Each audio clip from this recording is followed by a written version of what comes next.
trying to bring the stream up on my Xbox, so it's on the TV, and it just played me an ad because I'm not signed in. So I don't know how this works logistically, but I'll take that. Yeah.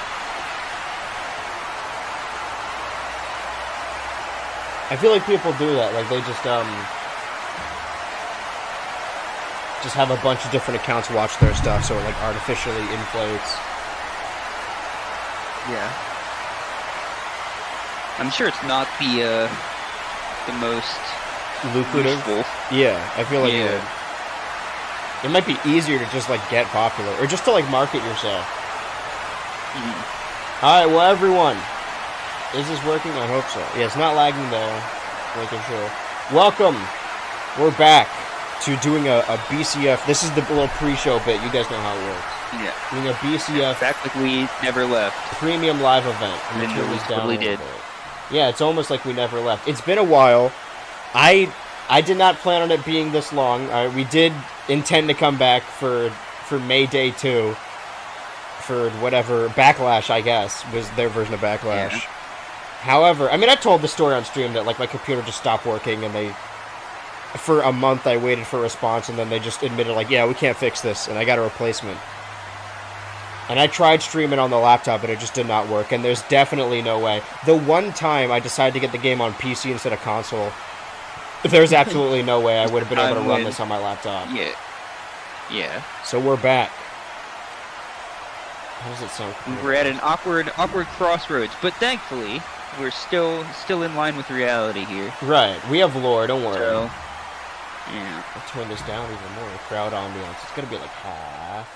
How's that? That's decent. Alright. And switching over. Hello, everyone! Welcome to the BCF's Premium Live event. That's a little name we coined. We love saying that. Used exclusively by us. Yeah, and Night... totally not enforced. No, by this is marketing. ours. All right, we patented it. Night of Cages. Although when you're seeing this, it could very well be daytime because quite honestly, we don't know when we're filming this. We filmed this about 20 times now, and every time there's a whole investors thing, but just it's been a while. At least for you, it has. And this footage you're about to see was filmed at a location we rented out because obviously as co-owners now we've been trying to subjugate funds and stuff, and it's been hard running our own We stadium. brought in a bunch of new people. It's a very costly affair. The Forbidden Door is open. We used up a lot of pyro on Schizophrenia. That's true. We're just trying to make sure that we can keep this show afloat. We legally had to buy 2 people out of their contracts. We did. The Forbidden Door is open, and we are actually not able to close it, and it's becoming like a serious problem. Stuff keeps leaking out. And we've tried to physically jam it shut, but it's not doing anything. So here, that's where we are now. We've been renting out our stadium to, like, schools, people doing conventions and stuff, just to, like, make a little money on the side. So we have been sitting on this footage. Championship game there over the weekend. Yeah. Prior to the filming of this. Yeah. Well, so you're gonna see some. Congratulations to them. It smells crazy in there. I know that. But we're gonna show you footage of a secondary stadium that, ironically, we had to rent out because we scheduled this event the same day we rented out our stadium. It's a whole thing. Yep. And we've been sitting on this footage for a long time. This happened right after BCF Wrestle Schizophrenia, which was a big event for all of us. But obviously, we've been busy with business stuff. Obviously, we didn't know we had as many investors and like lawyers and stuff. There are 2 people that lost a match. Into this without knowing exactly what we were getting into. Yeah, see, we booked a match that is like, hey, if you lose, you have to leave the BCF.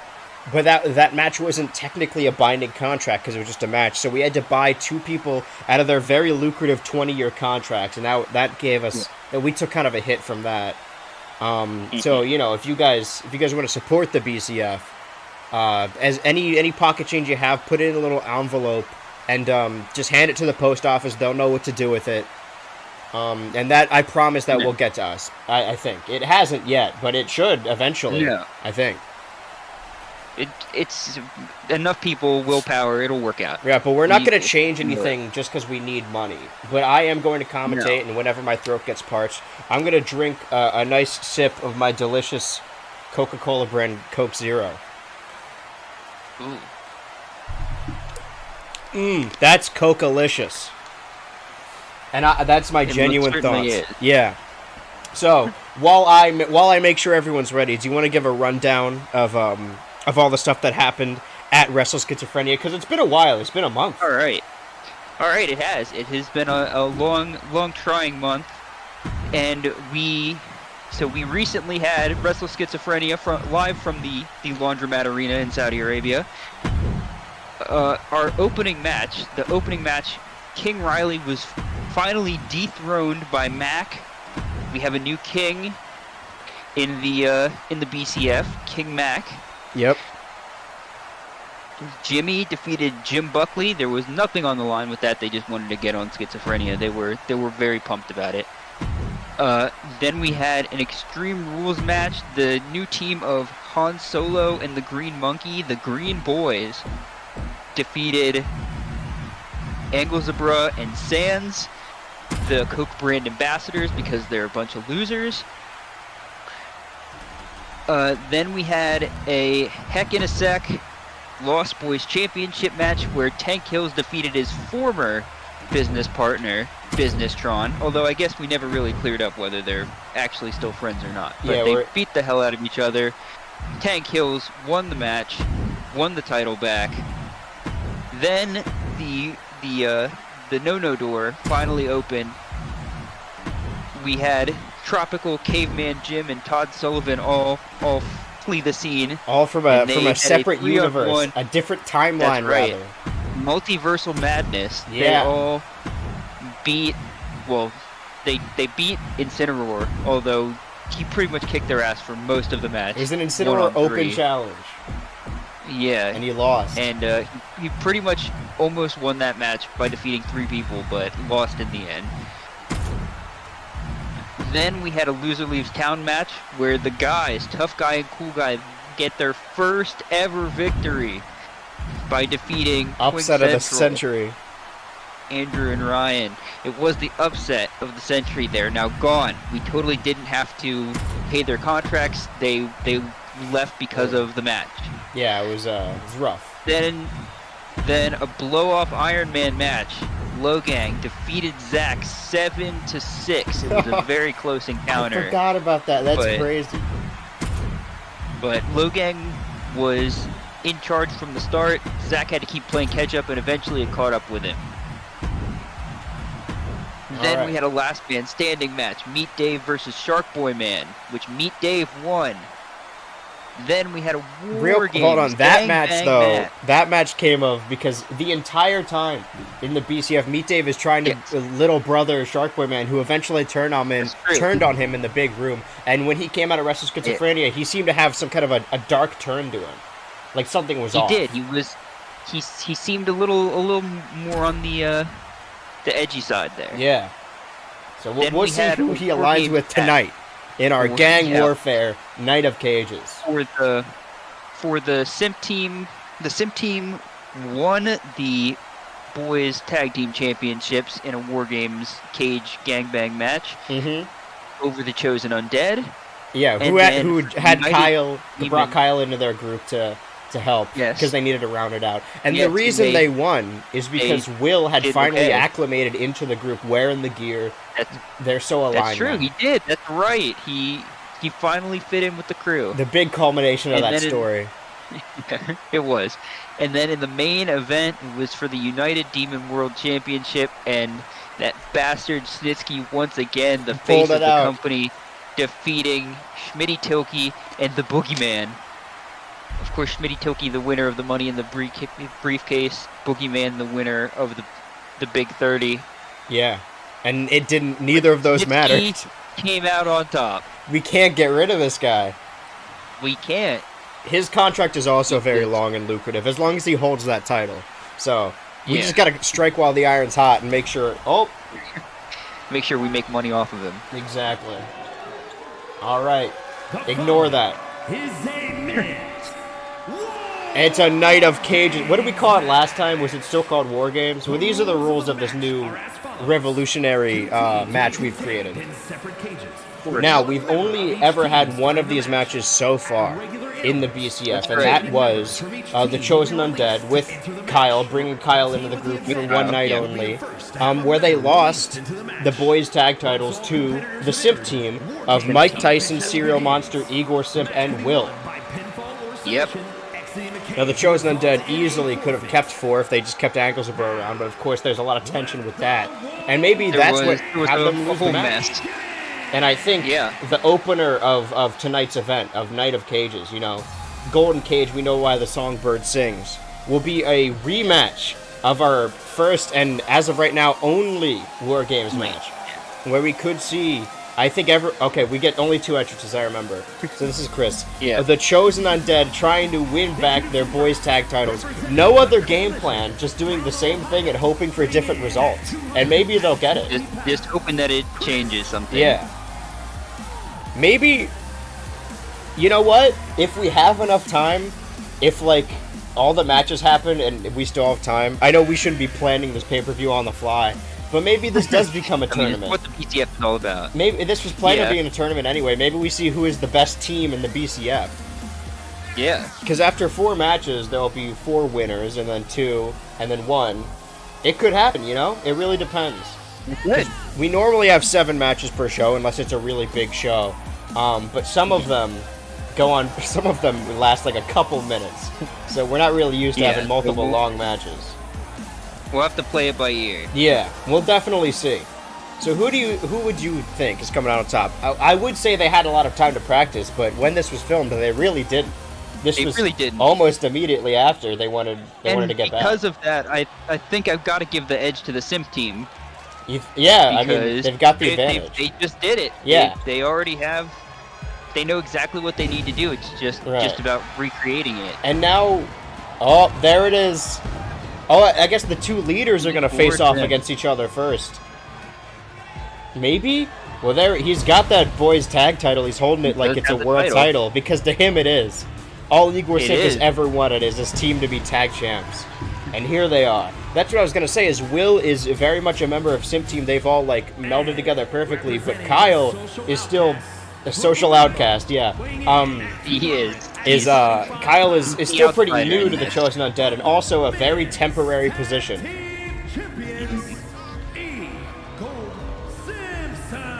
E. Gold Simpson. That's what they call him here in our weird, wherever the second location is. Yeah. These aren't our normal crowd, so this is kind of a bizarre world situation. We may very well... They may cheer for the wrong people that we don't want them to cheer for. They may cheer people they normally boo and boo people they normally cheer. Yeah, they shouldn't, though. That's kind of against everything we stand for. But yeah, I guess we are starting with the 2 leaders. Now, I've heard, alright, through the grapevine, that this could potentially be Chris's final event. Trying to groom all the rest of the Chosen Undead to be warriors. You know, we're starting off with these 2, and I don't remember what the timer was. Is every 90 seconds someone enters the ring? I think so. Of alternating teams. Now, I don't know, like, I guess it would depend. I guess if they win the tag titles, then Chris is going to stay around to have one final tag run, you know. But if they lose this and they're just out of Night of Cages, if they win, he doesn't even have to hold the titles. That's true. We could see him in a managerial role from here on out. I mean, that's what he wanted to do before Will attacked him at the Big 30. Yeah. Chris basically had no part in this feud until Will just went after him. Yeah. Big side slam. I had to fix our little thing. Yeah, I mean, in the end they won, so it doesn't matter, but I mean, the reason they lost the titles again to Chosen Undead is because Will wanted to bring Chris into it.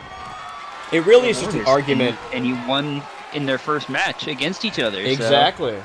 It really, this is very impressive from Igor Simp. It is. The outcast. Showing off that strength. The social outcast. Simpson. But yeah, really this match is just a matter, and this whole feud with them, we can finally see it end tonight, let's hope so. It's been going on for several months, nearly a year. Big bear hug, but again, the match cannot end until everyone has entered the ring. So now, who has the advantage here? Oh, that's a good point. It's randomized. Who gets a new member? Oh, we see. Serial Monster barefoot making his way to the ring. Big ass feet. I'm gonna say, like, we have 2 teams of 4, and the crux of the story of both these teams fighting against each other and together is really, oh, he's bringing a weapon inside. Got a kendo stick. That's not what I told him. That's fine. He loves those sticks. Gonna eat cereal with it. He's not done. He has faith in Igor Simp, even though he's getting his ass kicked right now. One more. Go for... Oh, okay. Bringing the weapons inside. Well, yeah, he's got to bring a weapon for his boss. Yeah. Don't want to leave him out. Gotta make sure everybody's armed. Chris, you better watch out. There's a monster heading towards you. All right. He's not going to do anything He's about got it, a one-track mind. Pushing him off. Get off my balls. Chris going for those patented sock punches. Oh, and it's not phasing Serial Monster. Sorry. Rather, what I was saying is that it's really just a matter of, as the tag titles, there's only 2 of them. Which members of each team work best as a team, you know? Like, I feel like Chris wanted Fred 3 and Stinky Joe Mama to be tag champions, but I feel like they lost whenever they were together, and then they won whenever they were with Chris. Similarly, we see Serial Monster and Mike Tyson wanting to be the main tag champions, but it wasn't. It was Will and Mike Tyson who ended up being the tag champions, and then they lost them. Although it was Serial Monster that won the title back in the War Games match at Wrestle Schizophrenia. That's true. But this is a very small case where we actually have all 8 members in the ring. In the future, they're made, like, I don't know how the Freebird rule applies to these titles. We really haven't nailed that down yet. And here he comes, son of famous wrestler and Fast X Saga member. Oh, picking up Serial Monsters. Oh, Igor Simp trying to escape. It's not that kind of match. Fucking up his move. Double teaming on Chris. Oh, big hammer. Classic Dark Souls weapon. Oh, and Igor Simp trying to roll like a Dark Souls character out of the way, and it not working. It's not working. No. Oh, what is this? The Fruit Loop? Fruit Loop. Fruit Loop. Or no, this is Cinnamon. A different one. Cinnamon Toast Crunch. All right, there it is. Yeah, we got a lot of brands on this. Fruit Loop. The Fruit Loops is the Tombstone. Right. I can't believe we didn't. I mean, I didn't even think about this, but our version of Mania didn't. They also had at the actual WrestleMania. They had those little cinnamon toast guys during the. I think during the Mysterio match, if I remember correctly. So really, they aped our bit, if you think about it. They did. I am going to turn the game down because it's louder than I expected. The crowd here is rowdy, is reckless. They really love this match. They are. They're very. And that's how you know excited. That's how you know they aren't our normal audience. 300 or so people. Right. In the building. Yeah. It's bizarre world in the fact that they love this match, whereas our fan base would normally despise this match. Oh, big slam. Oh, the big monsters fighting. This is what we've wanted the whole time, is seeing Serial Monster and Fred 3 fight, and we're finally getting a front row seat, and by that I mean we're watching the same feed everyone else is watching. Big brawler, Mike Tyson. Oh, hitting his leg while using the sledgehammer on him. I would say, as of right now, even aside from the numbers game, the Simp team has an advantage. I mean, they are going into the match with the titles. They're working the smoothest. Ooh, missing that senton. They've got the advantage of knowing they can do it. They've won it before. Mike Tyson going to defend his partner. Big punches. Punch him in his big silver head. Throwing Christian in that corner, Snake Eye style. Oh, double big boot! I think that's what happened. I don't think I saw that correctly, but... See, that's how you know that these two are the tag team of the team, you know? Like, Igor Simp plucked Will out of obscurity, and he's his favorite. But really, you know, every stable needs, like, a leader, a new young lion, and the tag team. And that... Oh, man. Fred 3 fighting off both of them. Evolution style. Oh, belly to belly. Big. Oh, and then he got a sledgehammer to his belly. That's the only part that isn't armored, ironically. That and his feet. Yeah. Igor Simp trying to escape again, trying to contact Will, get him to come over here. What are you planning? What is this maniac doing? No. Oh, get down from there. Oh, my God. Oh, knocking over Mike Tyson. He was about to hit Fred. This is like a Three Stooges bit, constantly getting in each other's way. Oh, man. And the numbers are going to realign. They need to capitalize on this advantage. I feel like the sledgehammer is screwing over more people than it's helping. Yeah. It's the only weapon that's coming to play. No one else has taken their weapon. Yeah, we've been mainly just completely unused. Okay, so not original, because Stinky Joe Mama was added later after the whole ankle support incident. Yeah. But the main 3 of each team now in the ring. So the 2 newest members still on the outside. Kyle and Will. That's I don't know if they have any animosity. Not as much as close friends as Chris and Kyle are. Stinky Joe Mama watching. Chris trying to... Oh! He's got him goozled! He's gonna hit him. Oh! Everyone belly-based offense in this match. They know what they're doing. Stinky Joe Mama, like, he's very good, but he's just observing, you know. Chris orders him around, and Chris wants to go back into that managerial role to make sure Stinky Joe Mama can be the star. Oh, sledgehammer to that ass. He definitely seems more of a follower than a leader at this point. Exactly. And if Chris leaves, you know, who's going to take over that leader role of the Chosen Undead? I mean, Kyle is a very temporary member. All right, throwing Mike Tyson to the other side. Fred 3 going after him. Oh, both of them losing their numbers advantage, but Serial Monster not capitalizing. Oh, but he's got that sledgehammer. Oh. I feel that they're setting something up. The sledgehammer is going to turn the tides. And I forgot about the kendo stick, too, for Big Serial. They need to add some kind of spoon weapon. They got to bring their own. Yeah. Two similar things happening on each side. A 2-on-1 beatdown.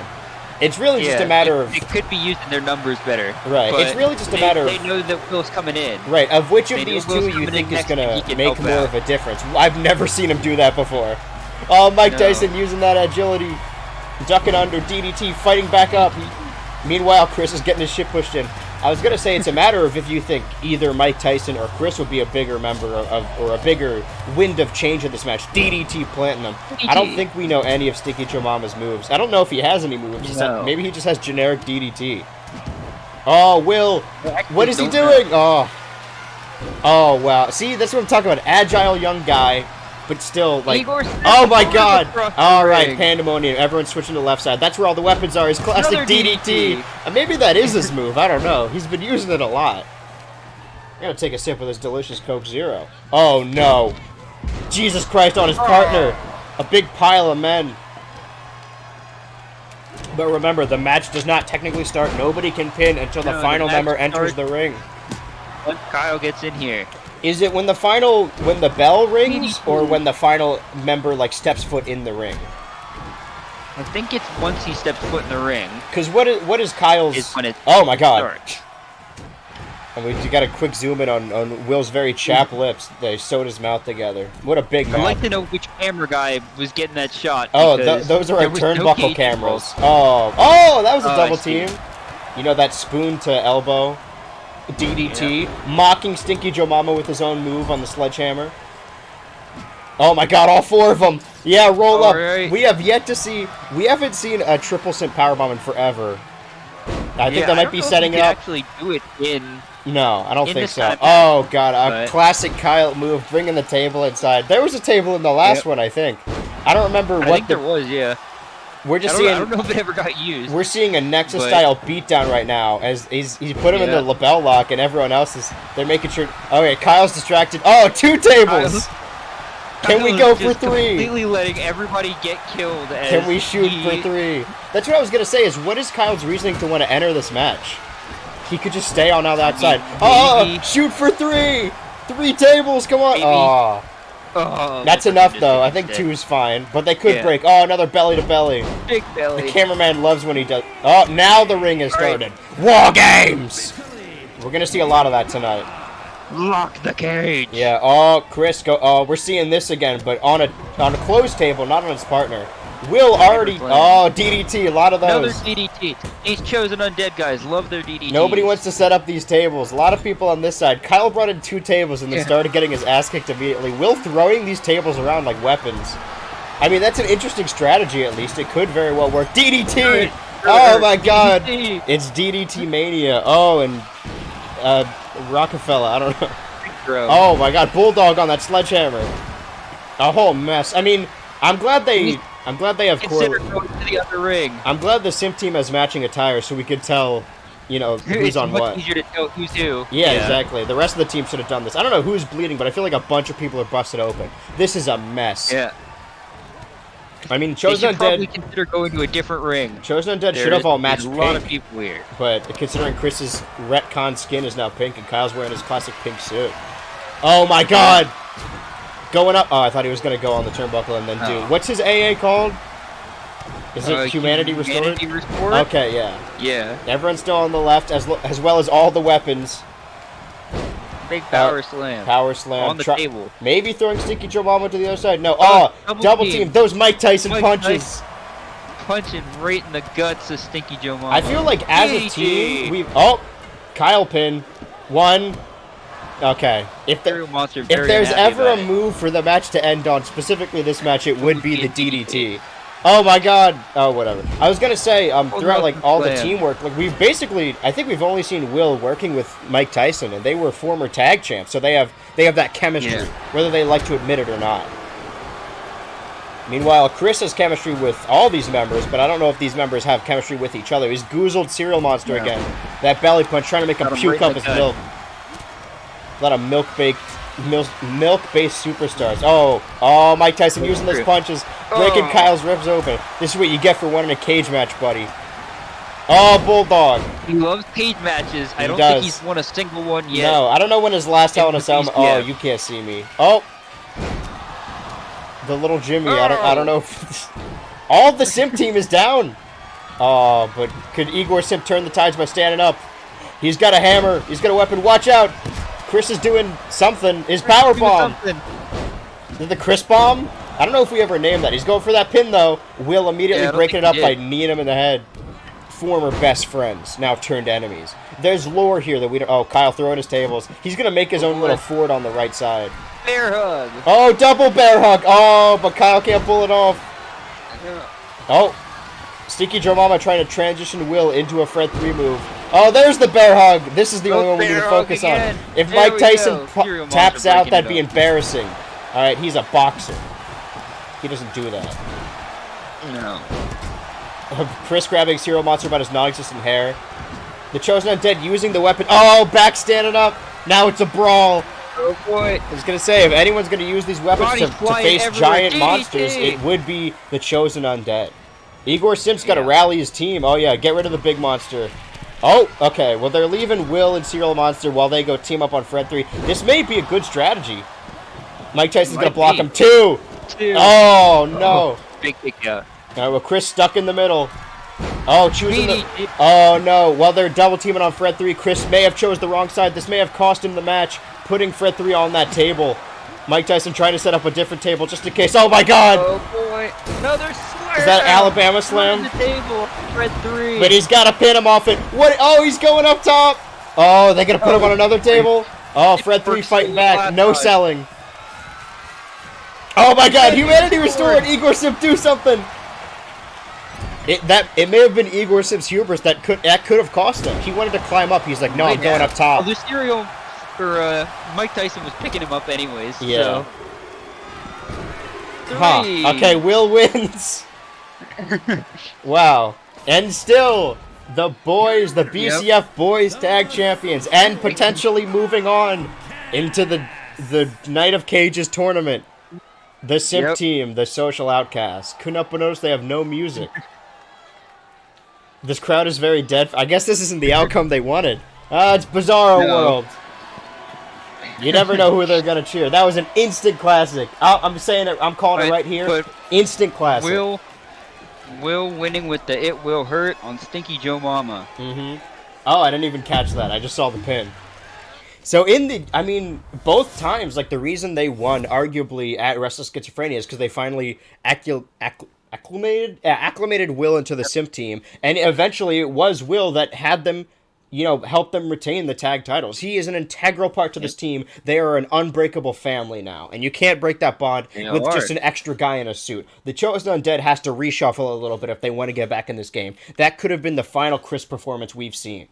What a heartbreaking night for them. What could this mean? It could mean anything.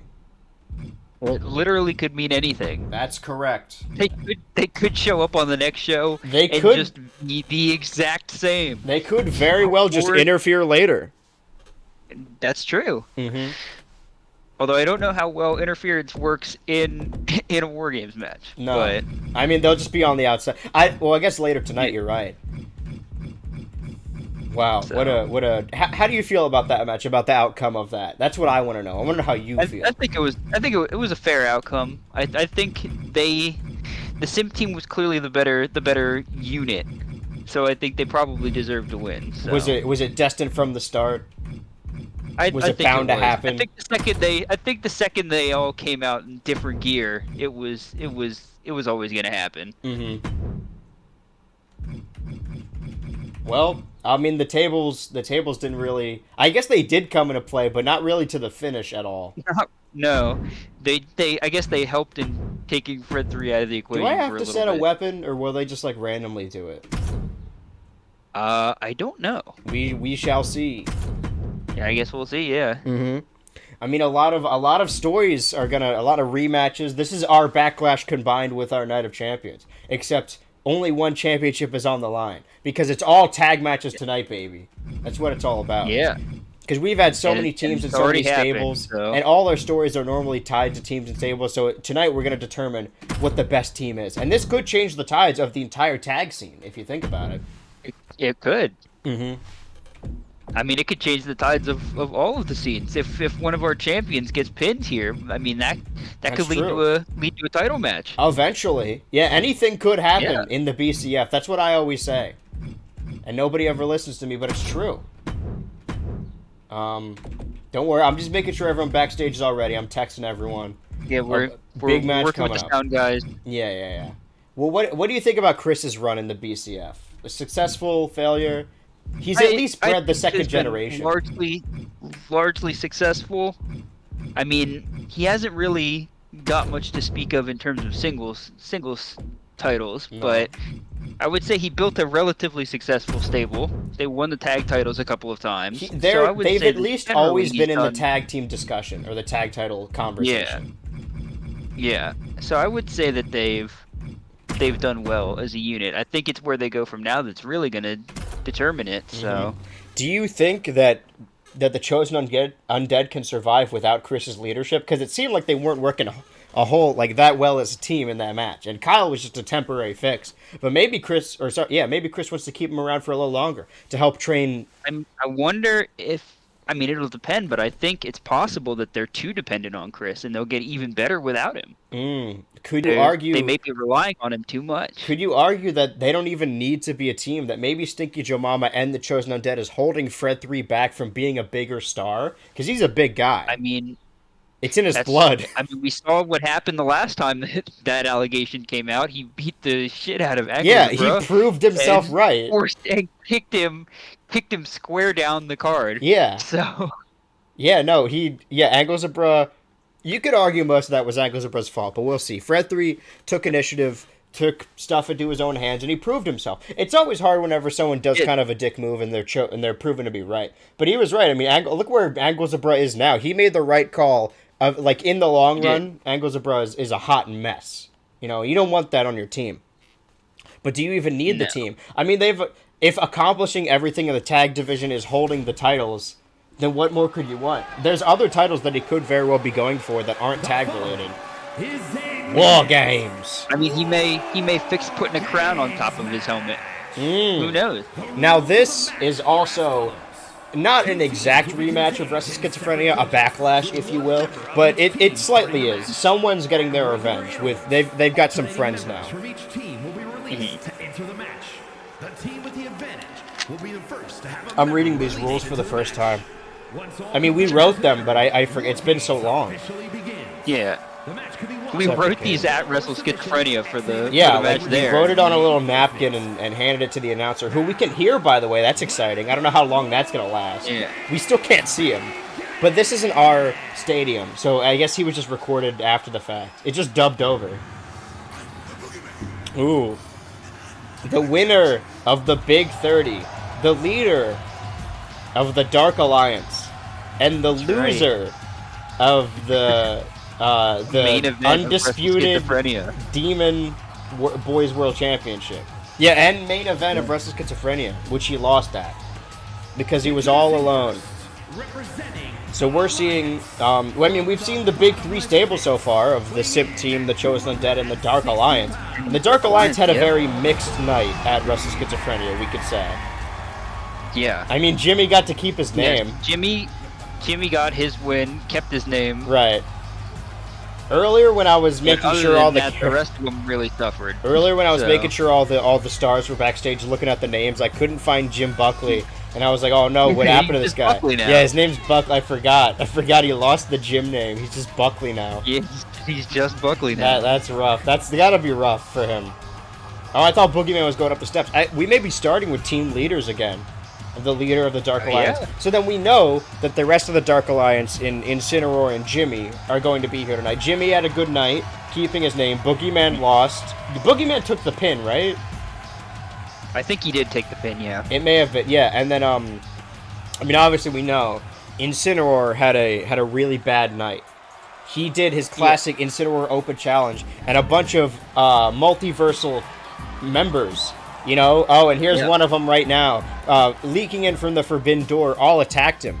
So Incineroar, it was a 3-on-1. It was an unfair, and even then he almost won anyway. He almost won. Right. He cleaned house for a good majority of that The only match, advantage they had was the numbers advantage. So Incineroar went backstage after the show and realized, hey, wait a minute, I have friends too.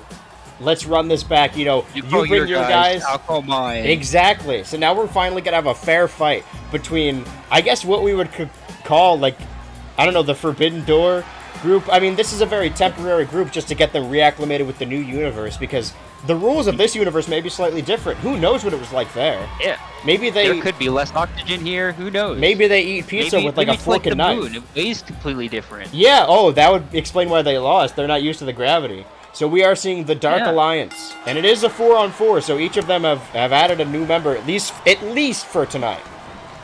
For tonight. And I can already see back there, very bright, the Forbidden Door. Another member from a previous universe has leaked into this one. Right. I believe, I do know that name. I have it here. I have the info. I've seen it in my dreams, I think is what we landed on. Yeah. And that's orangutan with a G. Spelled exactly like that with the G. Almost as if some kind of kid wrote that name and didn't know. But we're starting out with, you could argue the leaders of each group if you want to call the Forbidden Door, but it's the number 4. Yeah. 4, yeah. Yeah, exactly. Potential leader Tropical. And, I mean, both of us together, just by... We've been hearing whispers from the door because it's wide open and we can't close it. And occasionally just you hear people talking through it. So we've picked up some more stuff about Tropical. He seemed very big in his day. But he's old, he's washed up. Not like the Boogeyman. No, Boogeyman in the prime of his life. Yeah, Boogeyman. Regardless of... Oh, switching out classic mind tricks. So yeah, I mean, this is... Boogeyman had a rough night and Jimmy had a decent night. But Boogeyman, I guess, no longer in the title picture.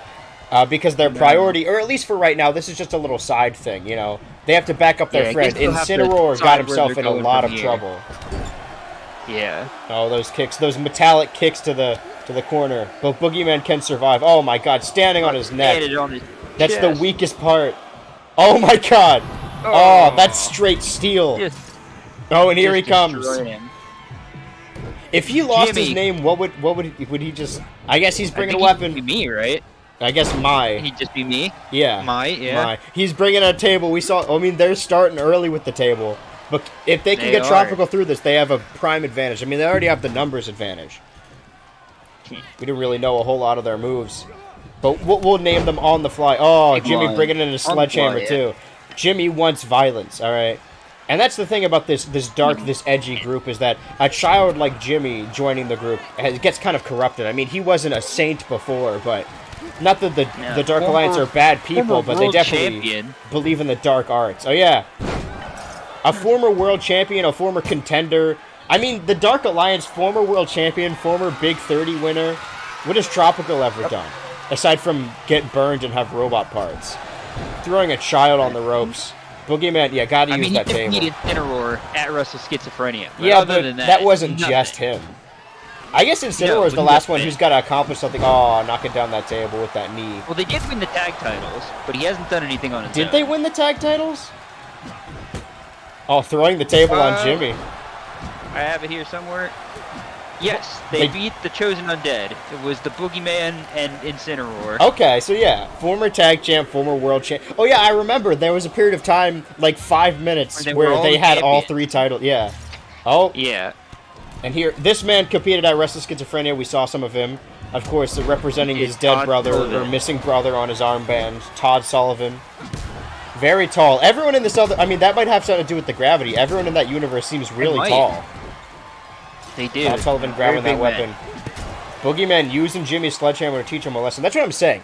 I don't think Boogeyman is necessarily a bad influence when it comes to, like, wrestling per se, because they're doing really well. But Jimmy, as a person, as a kid... is not in very good hands. You know, if your No. kid ended up in the Dark Alliance or wore their merch and, you know, threw up their signs, you should be worried, you know? I would be worried. If my kid ended up in the Dark hitting that pose. See? Only a real demon would do that. Clearly up to no Shield. good. Oh! Using that Big creepy... drop kick. Yeah. I mean, he's a high flyer in his universe despite being that big. You don't see a lot of that. A lot of big boys flying.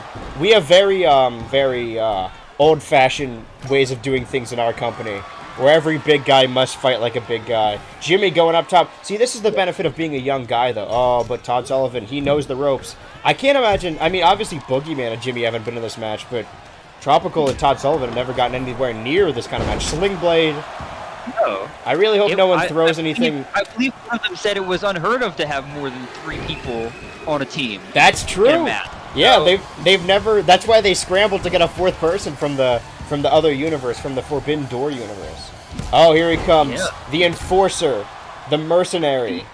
Incineroar. Mercenary. He's the one that started... I'll bring it in another table. He's the one that started this fight, and now he's getting involved. He wants to get his revenge on Tropical and Todd Sullivan, and he's going to do so as soon as he brings more stuff into the ring.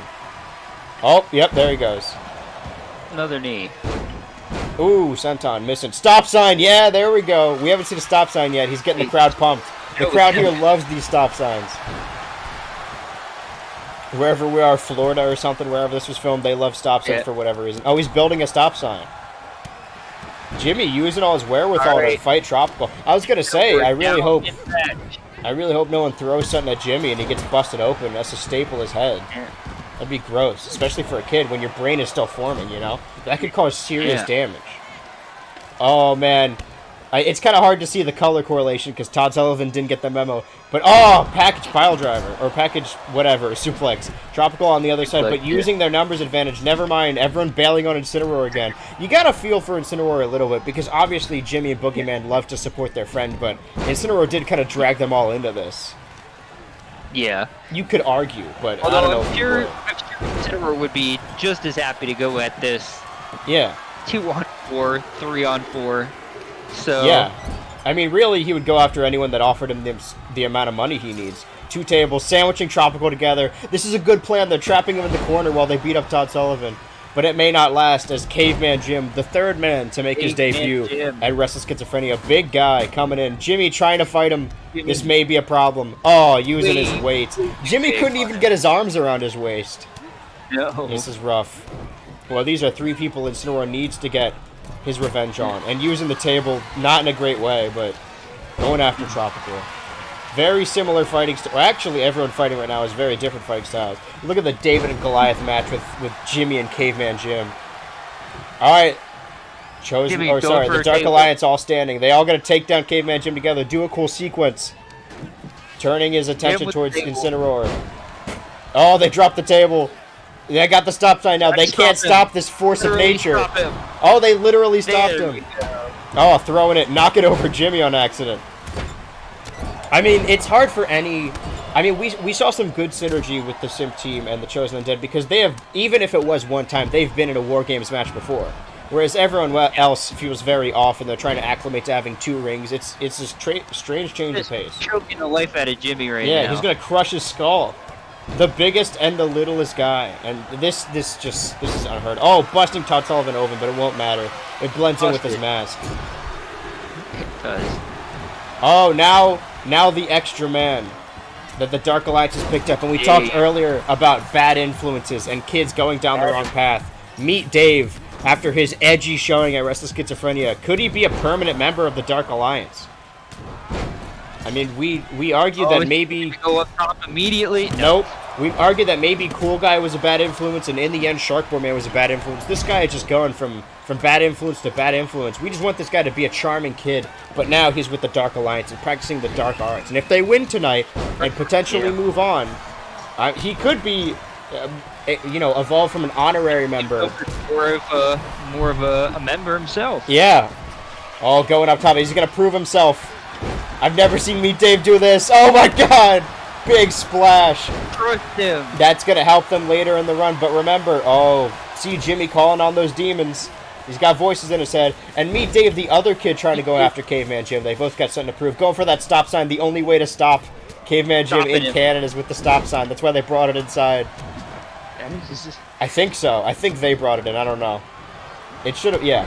I mean, again, the match doesn't start until we get that final. Oh, no. Big Samoan slam. I don't know what his ethnicity is, but he's a caveman. He's from out of this world, a different time. That's true. All three of these men are, I believe, are from a different era. Oh, different era. Boom, boom. And especially this fourth member, completely. I mean, they could very well be from the same era. But here we have the final member entering the ring. His debut in the BCF, but not his debut in wrestling. Orangutan. The second monkey in the company. It's becoming a problem. But he's significantly taller than Green Monkey, using that chair. Look how small it looks compared to him. Is he going to grab more? Oh, no, he's satiated. Nope. And now, the match underway. Just beating the shit out of... Again, all the Forbidden Door members up and Incineroar standing up. We could see him come back against everyone. Meet Dave coming back up, using his edgy powers. Slam a tropical down on that stick, I believe. Now Incineroar going up top, or maybe just needs a breather. I don't recommend this. That recovery, elbow drop, that cross chop. Jimmy focusing his attention on Todd Sullivan, the man he's been attacking all night, who he busted open. Tropical wily veteran. That's yeah. I'll focus on the right. I'll tell the story of Jimmy and Todd Sullivan. You look. Oh, slam. And a big slam by the boogeyman. Todd Sullivan going up top, showing Jimmy that he can. Anything Jimmy can do, I could do just as good. I'm okay enough. But that table, the way that table set up seems dangerous. He could chop his head off. Crossbody. That was awfully close. He may have never been able to have kids again. I'll throw in the other kid to the other side. The two at-risk youths have to work together. Oh, leaving them to their own devices. Boogeyman and Incineroar trying to fight back up. Meet Dave immediately getting back up. Jimmy may have cost his team this match with his hubris. Always about this hubris here in the BCF. Boogeyman, snake eyes. Or worm eyes, I guess. Yeah, because of the dirt. Yeah. Because he does the worm. I forgot about that. And he has the drill and the eat dirt. That's what they are, yeah. Jimmy's throwing a little tantrum over there because he didn't... Oh, no. Oh, man. Jimmy is a little upset. Oh, he's just throwing tables all around. I think Todd Sullivan really embarrassed him. Or maybe he's upset that initially he was the only kid. He was the young lion in the Dark Alliance, and now they got a new favorite kid. Jimmy may feel threatened. Former world champion. 1, 2... Jimmy's got to get involved. Jimmy may cost the Dark Alliance. Right now. All right, his tantrum's over. He's ready to get involved again. Oh, that lock. Oh, the stun lock. The stun lock. That's good. Oh, Meet Dave hitting a DDT on Caveman Jim. That could be. Nope, not enough. But still impressive that he even managed to lift him up. 4 big boys. Oh, I don't know. I don't know about any of these guys' moves, but we'll call it on the fly, and then they'll be permanent pieces of cannon. Using all these weapons. I mean, honestly, if I was Jimmy, I would be a little threatened because Meet Dave is having a great showing tonight. I mean, he beat Shark Boy Man at this new dark streak. He beat Shark Boy Man at Restless Schizophrenia in a great showing, I think, and now he's in a War Games match with the Dark Alliance and fighting 4 big people from a different universe. Oh! Transition into the coup de grace! Go to hell! Oh, the go to hell! Oh, and the DDT! Double finisher! Wonderful. Alright, okay, never mind. The kids are working together. Maybe Jimmy was just throwing a tantrum. Planting him with that DDT! Right in the middle. They gotta knock down Caveman Jim. He's their biggest threat right now. Jimmy trying to get Todd Sullivan away from everyone again. Sledgehammer there. Everyone trading around that sledgehammer. Jimmy's got to keep him distracted. Oh, accidentally breaking up the pin. Caveman Jim is just that big. He covers so much ground. He does. It's hard to not break it up when you're that big. Jimmy and Meet Dave working together and finally going after Todd Sullivan. He hates this guy. Pledged him with that DDT, busted open. I'm not sure. DDTs in the BCF. I'm not sure what the orangutan's moveset is, but it may very well just be a DDT. Sling blade, never mind. Roll. Oh, monkey flips. I can't wait till we see orangutan versus green monkey. You know, battle Oh, of the yes. eras. Todd Sullivan now about to throw his own Flying all tantrum. over. Something about that second ring really brings the worst out in everyone. Bulldog. The Dark Alliance fighting back, Oh. managing to. Stop Todd Sullivan trying to grab that me. kid. Damn. Don't do it, Meat Dave. No! Oh, you're in a dangerous spot. Oh. This is not good for him. Todd Sullivan and Jimmy have been beefing this whole match. Tropical's got a pin! Oh, never mind. Boogeyman's got a pin. Todd Sullivan Boogeyman. broke it up. But Meat Dave trying to prove something. Oh! Oh, I thought he was gonna do the final smash. final smash, yes. Go for it. Oh, slam it down. Lariat on STO. Meat Dave. I knew Meat Dave put himself in a dangerous situation. Man, Meat Dave, like his first night in the Dark Alliance. Just hitting Jimmy in the head. Yeah. This One, forbidden door. Two. What's happening? Oh my god! That's a child! Yeah. With that metal enforced. Oh! Two. Oh! Meat Dave almost cost the Dark Alliance. Oh, He big- won! Big Wait. splash with the dog. 1, 2, Two. 3. Oh! Three. Team Todd Sullivan. Boogeyman's been taking pins left and right. Here are your winners. Wow. Yes. The Forbidden Door remain undefeated. These guys may be here to stay. Wow. And they're a relatively new team. They are. I mean, there's a lot of things you could argue cost the Dark Alliance there. These guys probably never even heard of each other's universes before. I think they're before from the Wrestle same Kingdom. universe. They just were never friends. Oh, okay. I see. mean, the Dark Alliance, Still. there's no one person at fault. I mean, Jimmy threw a tantrum. Yeah. Meat Dave tried to do everything on his own, and it cost him. And Incineroar dragged everyone into this, and Boogeyman took the pin. Boogeyman's been taking a lot of pins. Wow. Yes. What could this He's, mean for he's Meat Dave and not the a Dark losing Alliance? I would guess it leads to not sticking around each other anymore. I don't think Meat Dave could handle another rejection. I mean, he's edgy enough now. Imagine how edgy and jaded he'll get if he's kicked out of the Dark Alliance. That's true. So what do you think of this event so far? It's been exciting. That's one way. We've seen two teams so That's far correct. advance this tournament, Mm-hmm. quote unquote tournament. Whether the whole thing airs today or not, I don't know. Yeah. But Whenever we're filming. one team that has had all the experience, and one team that had no experience of teaming with each other. So, just goes to show how big a crapshoot it is, and It how makes a good difference. everybody is individually. Yeah, but I mean, obviously the Forbidden Door had never been in a match like that. But the chosen, or sorry, the Dark Alliance was just not ready, you know. And we're not. I mean, Boogeyman is a main We're event doing our own contender, but he's also been losing a lot. Mm-hmm. What number did he enter the Big 30? Was it 30? 30. Okay, well then 30. that could, 30. That could very well just Yeah. be luck, you know. Maybe the Boogeyman just lucked out and got in a world title match. People don't Yeah. ever talk about that. Whenever they talk about the Big 30, they're always talking about skill, but they forget. Drawing your number, luck has a lot to do with it. It does. I forgot he's got King in his name. Hold on. Plus, he lost in a tornado tag team match at the big room as well. So Wow. Oh, did he take the literally pin? done nothing but lose. I don't know if he took the pin, But but he he's done lost. nothing but lose. That's true. Ever? Since- I don't know if he. 30s. I mean, he must have won some matches before the Big 30, but he's only ever lost after the Big 30. So it's either Yeah. he's always been a loser, and he got lucky with the Big 30. I mean, he beat Will, but everyone beat Will. At least the past Will, the previous non-freak, non-simp Will. That he was, Yeah. and then he just lucked out and won. Or the Big 30 is a curse. I mean, 100% of people who win the Big 30 have gone on to lose at Wrestle Schizophrenia. So it could be a curse where everyone who wins the Big 30 has a terrible year until the next Big 30, and the bad luck gets transferred to someone else. Yeah, we'll have to see. Yeah. But I don't know why you would want to win, but it's risk and reward, because you get a title match, but also your year's gonna suck, so you got to be careful.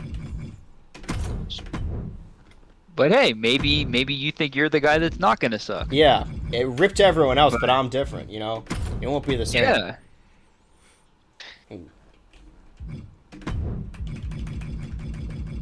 Okay, gonna find. They're all over the place. Sorry, I'm making sure all the talent's good again. You know how it is. Yeah. A lot of things happen. A lot of moving pieces, if you will. Yes, lots of bodies. 4 people per team is a lot to coordinate. Yeah. I mean, we've seen a lot of stables, and now we're moving into the second half of the night, where we're seeing tag teams. But tag teams working together nonetheless. What they do best. Exactly. Yeah, teamwork. but I mean teams working with teams. But yeah, they are. Within themselves, they're working together. I really hope we see a group entrance, but I don't think we will. It's really just a matter of us using the gimmick pay-per-view to combine all the other stories that were going on. A lot of intertwining things happening. That's what I love. I love a good clusterfuck. Whenever there's multiple different things, you can see everyone interact with each other. I feel like everyone in the BCF has interacted with, well, maybe not everyone, but, you know, they've crossed paths with enough people. Yeah. We'll see by the main event. As long as you take a step in the tag team division, you pretty much faced everybody at this point. Yeah, I mean, it's weird that our tag division is, like, not the most lucrative, but, like, if you want TV time, I mean, everyone's always on shows. Yeah. Maybe not all the pay-per-views if they're, like, out or injured, but, you know, like, the tag division's been the hottest, at least the best stories, you know, Emmy-worthy. Whereas the title pictures have kind of just been like, oh, my robot betrayed me. Or maybe he didn't, brother. And then, Snitsky's back again. Everyone trying to get rid of him. That's rough. That's what it's like in the BCF, you know? Stuff never ends. I forgot I had my little side. Well, let's see how it goes. Our third War Games match of the night. Potentially second to last. I guess we'll see how we feel after our maybe main event. If we want to do 3 more. Yeah. 2 teams will be contained in I guess it depends on how fast they go. Yeah. Because we're 50-something minutes in now. We're only halfway. So I suppose we shall see. Yeah, we'll see. Will be the first to have a member released into the match. Now we're listening to this, guys, because this is going to be important. I don't know if you guys knew this, but the official rules. Yeah. A lot of stories intertwining. I believe, hold on. 1, 2, 3, 4, 5, 6, 7, 8, 9, 10, 11, 12, 13, 14, 15, 16, 17, 18, 19, 20, 21, 22, 23, 24, 25, 26, 27, 28. And then we lost 2 people. It was 30, and then we lost 2 people because they left. So yeah, everyone that's a legal contracted BCF roster member is here tonight. Everyone gets a shot in War Games. Yeah. And we're seeing some royal. Oh, here he is. Big loser. I mean, it was close at least. It's closer than Snitsky and Logang was. Close. I'm surprised Mac is letting this guy walk around with a crown. Exactly. And I mean, you know, I don't want to be spreading lies out of school, but I do have the match card here. I believe Mac and Zach are working together. They're on some kind of royal team, and their names even match. They do match. We may see the forming of some new stables tonight. You never know. You know, being in a group like this, being in a cage, being on a team really bonds people. Yeah. Mm-hmm. War changes a person. Yeah. And we're seeing... I mean, I'll tell you right now, each team is made up of a tag team. Well, actually, the team they're fighting is made up of 2 tag teams. This team is a tag team, and then Zach and Mac, which could very well be a tag team, you know? Become a tag team, yeah. Yeah. I mean, they're the only ones... Oh, they're booing him. But this is actually correct. Yeah. Yeah. This guy is worth... I don't know when people started booing Zach, but I think it was when people started getting behind Jim Buckley, or rather Buckley, past tense. But they're not behind him anymore, so it doesn't matter. No, he's a big loser now, so... Mm-hmm. And Zach was the big loser at the last event, Restless Schizophrenia, losing to this person, Logan. Yes. From Pennsylvania, Neither are champions. No. Both were at some point. They were at some point. I think Logang both held the World Championship. Logang had the Lost Boys Championship. Well, Logang held both, didn't they? I don't remember if that was at the same time or not, but they've definitely held both. Not at the same time, but I think Logang started with the Lost Boys title, and then won the world title from Snitsky for Jimmy. Yeah, Jimmy, because it was a triple threat, and that's what started the whole feud with Zach and Logang, which we're finally... I mean, we saw it finally boil over and end at Restless Schizophrenia, but you know how the next pay-per-view after Restless Schizophrenia is. You gotta run some of them back. Yeah. Whether you want to or not. You gotta make sure it's killed dead. Yeah. You know. And so, I mean, these two are... are starting the match. Only one Dragon- pinfall needed to win this match, as That's opposed to right. Logang's Don't record need of to- 7. don't need to get hurt. Yeah. Belly to belly. Ooh, boo this man. Boo. We hate To him. the spine. The false king wearing the They fake really don't crown. like him here. No, I mean, our crowd doesn't like him either. He started No. off like a decent. I mean, people liked the one whole gay, the gay club, the gay squad, gay team. But then, I don't know. I think it was Jim Buckley that changed the tides. I mean, nobody likes a tag It started to team. change once they lost in the handicap match. Yeah, That's which when was it like really the started. first night, I believe. Yeah, it was the first or second show. I mean, even at the first show, like putting someone in a handicap match, like that's already a very heelish tendency. I feel like from the jump they were. I mean, nobody likes two people hoarding the main event. You know, like maybe we wanted to see them, like hold all the championships with the tag titles, but you know, don't get to be a smiling, waving good guy while being at the top of the card and protecting your spot like it's your life. Like, there's nothing wrong with defending your title, you're but cutting off half everybody else. I don't think we've ever seen this. This is not the. I don't think so either. Zach does have a submission, but I don't think it's this. No. I don't remember what it's called. Well, the first member entering, who has the advantage? Who are the teams even? I guess Who we'll are the see teams? planted DDT. Who gets the advantage? Oh, here comes Mac. King Mac. The Mac and First Zach appearance. connection. They're debuted together as a potential team. King Mac, sorry, I forgot. How could I forget? Mac. Well, King as his first match as official king, not even wearing a crown. His name has changed, but I mean, some people. It might have been different if we got the team entry. Yeah. Oh, that's true. You know, It's like, never well, done. some people make the king thing their whole gimmick, but Mac doesn't want to lose what makes him Mac. You know. So yeah, he's the king. That's in his title. 2 tables and 1 kendo stick. Zach trying to throw Logang out the door while it's open. Oh, 2 tables. A Mac and Zach connection staple. All right, now King Mac enters the ring. Oh, leaning Zach against that table. Mac not wanting to get involved. But he did take the Oh, table there it so is. There's that his table. friend didn't get. Mac waited blasted. until Zach was done getting beat up and then got involved. Because Mac wants to win, but not so much. He doesn't want to save Zach, so to speak. That looked like that would have really hurt the kick. Yeah, Kick I mean, square table leg. these two's rhythm is just they're out of sync. They don't get each other, Yeah. but they both got weapons. Throwing 2 tables to the other side, I don't know why. Mac Up using the that head. King's Scepter. Not paying off, and Zach using his King's Fists. But yeah, like I was saying, King Mac, that's all in the title, but he doesn't have to change who he is. He could still be that epic snowboarder who brings the Mac down. Throwing Logang to the table ring as another member enters. Who is that over there? I think What that's song Riley. is this? Oh, just normal Riley. Now this is, That's Riley. like I said, a lot of feuds overlapping, a lot of stories happening. Riley losing his kingship to Mac. Oh, He did. he's coming in with a vengeance. I'm without it. Immediate. Oh, never mind. Going after the false king. We're saving Riley and Mac. We've already seen it. Well, I mean, a tag team of 2 big matches at Wrestle Schizophrenia. yeah. A last man standing and just a king match. The only reason Mac is king right now is because there was a battle royal at the big room. Yeah. The big room, and the winner got whatever they wanted, and King Riley just entered that match. And within the match, Mac, who is a big fan of King Riley, who's watched him ever since he was a kid, however that timeline makes sense, decided like, hey man, I want to be king now because he won the match. And now, oh, Doomsday! Oh, come on. Mac missed his cue. These two are really out of sync. But Logang fighting back with those flips. Riley, I gotta get used to this. Having just normal flips after, I mean, I see the monkey back there.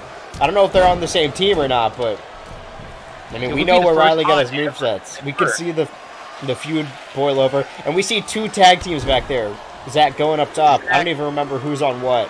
Oh my god, I've never seen him do this. Sands coming in the ring, extreme style.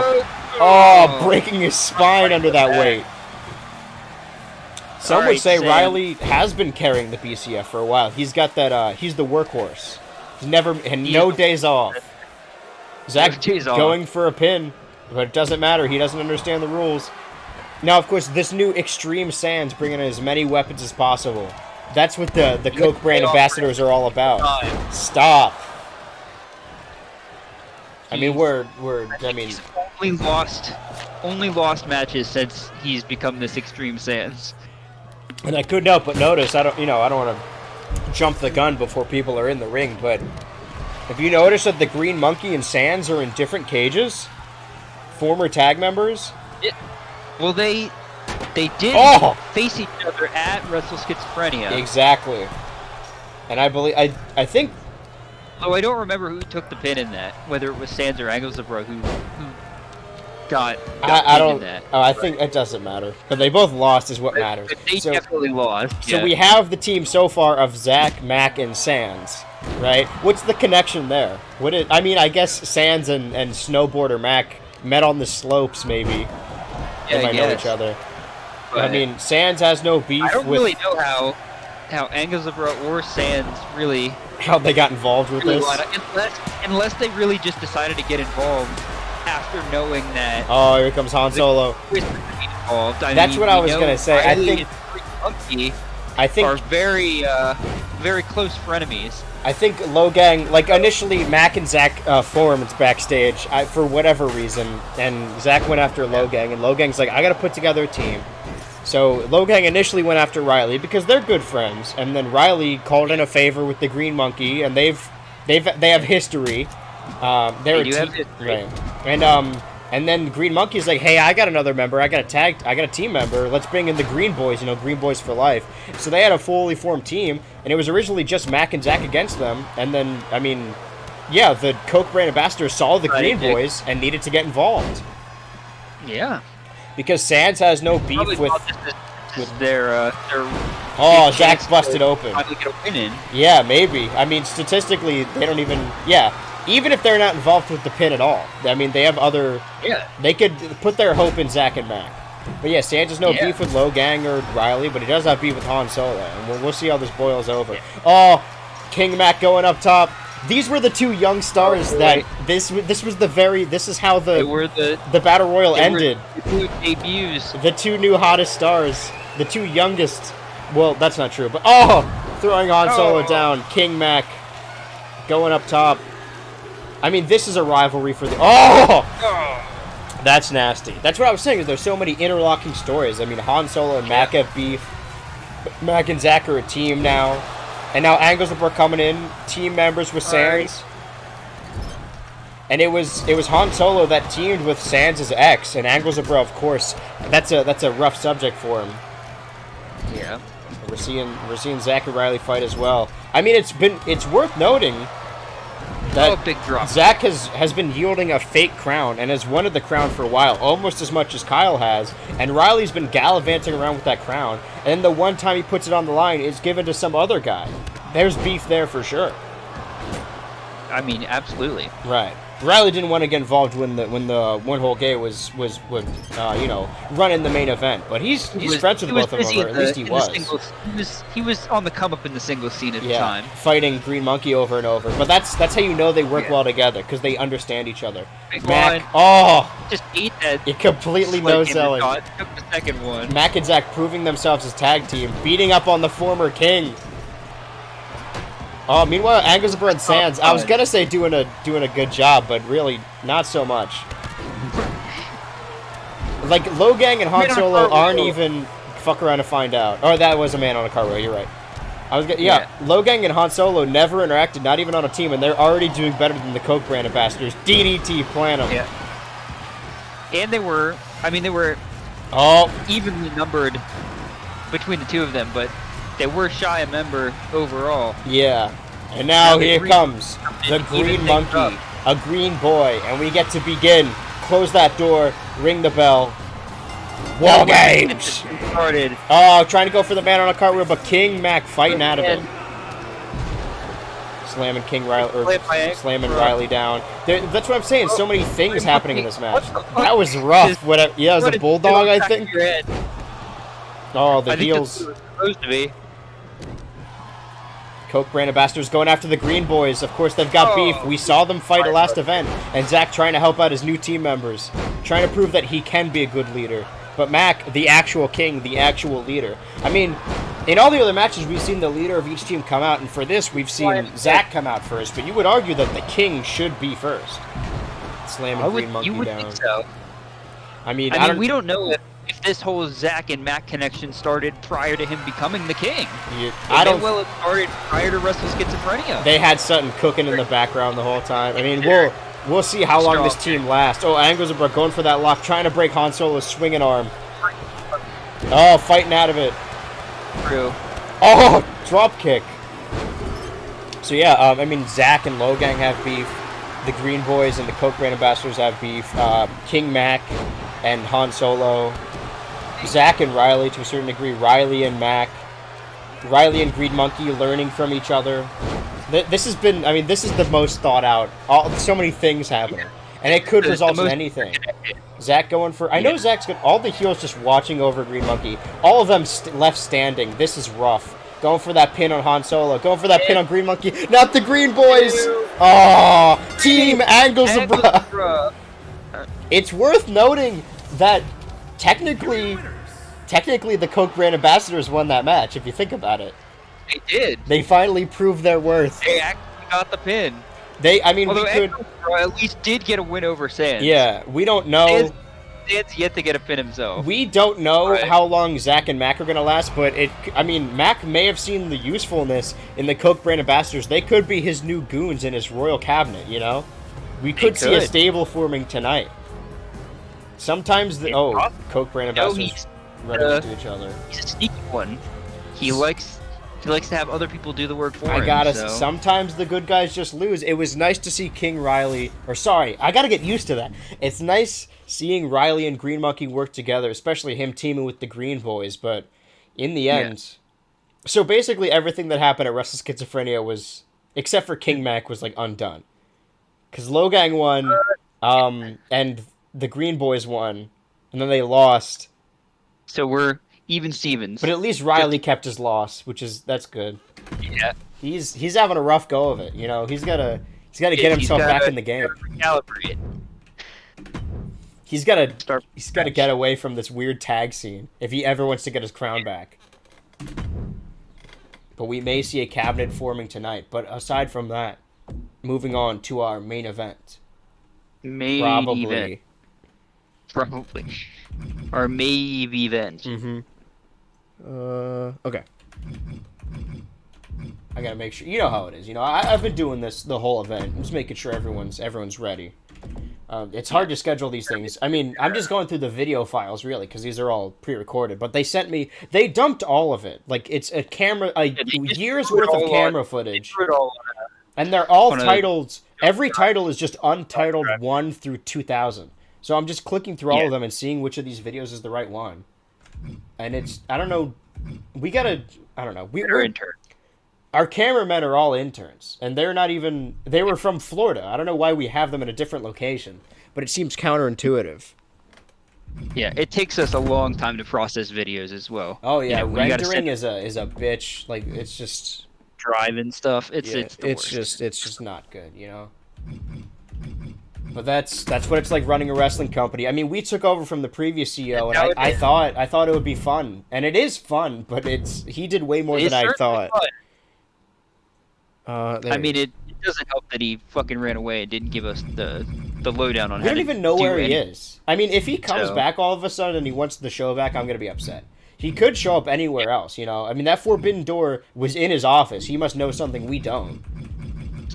I mean, maybe he disappeared through. We don't even know. That's we have true. No idea. He could very well be in another universe, and maybe, you know, if the company goes south, then at least we have an escape plan. Hold on, was that? Okay, that's just him with hair. Got it. Okay. Again, a lot of stories overlapping. I love matches when there's so many things happening. That's really all I had to say about the previous matches. So many rivalries, so many boiling over. We weren't talking about this match as much, and then in the end, it was Coke Brand Ambassadors who snuck it out from under. It's because I don't want to say anything. This might break the NDA, but I legally can't say anything about Coke on this show, so it's a whole thing. Don't worry about it. It's all good. Yeah, it's hard running a company. That's what I was saying, you know. But how do you feel about what just went down?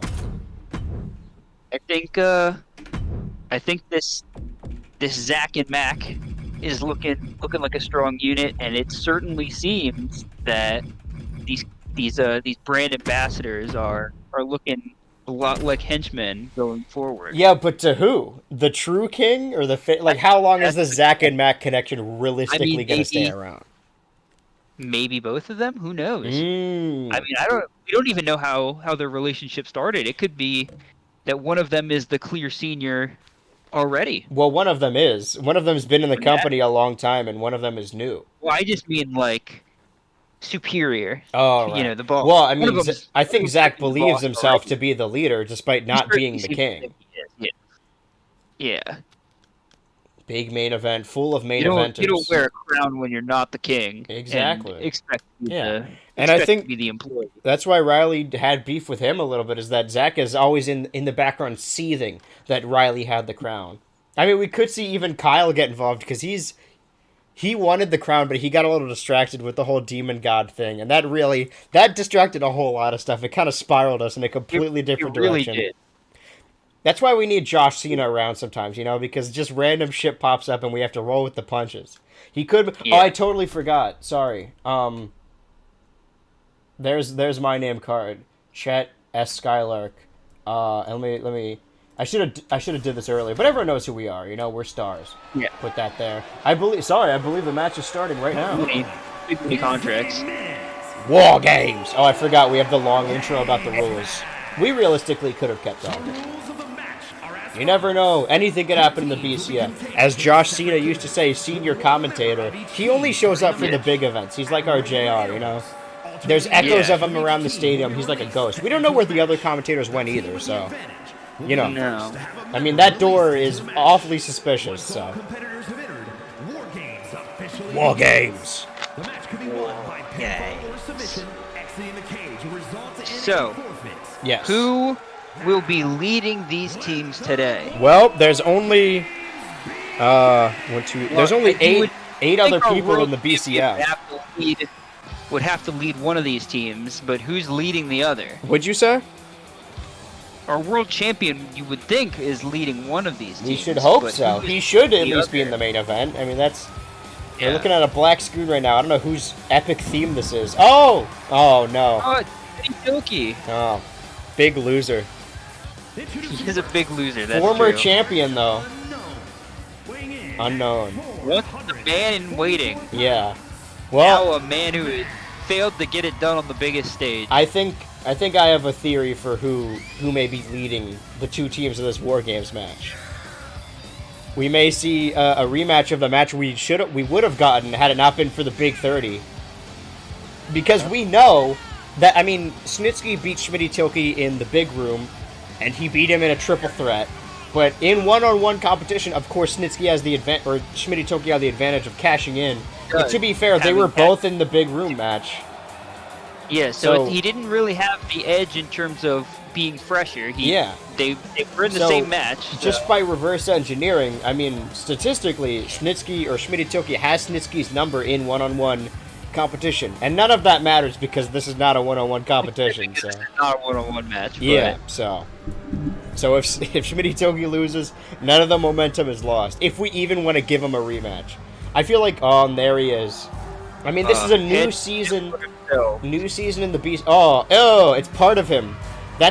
He's been the champion for so long and so often, it's starting to become a part of his physiology.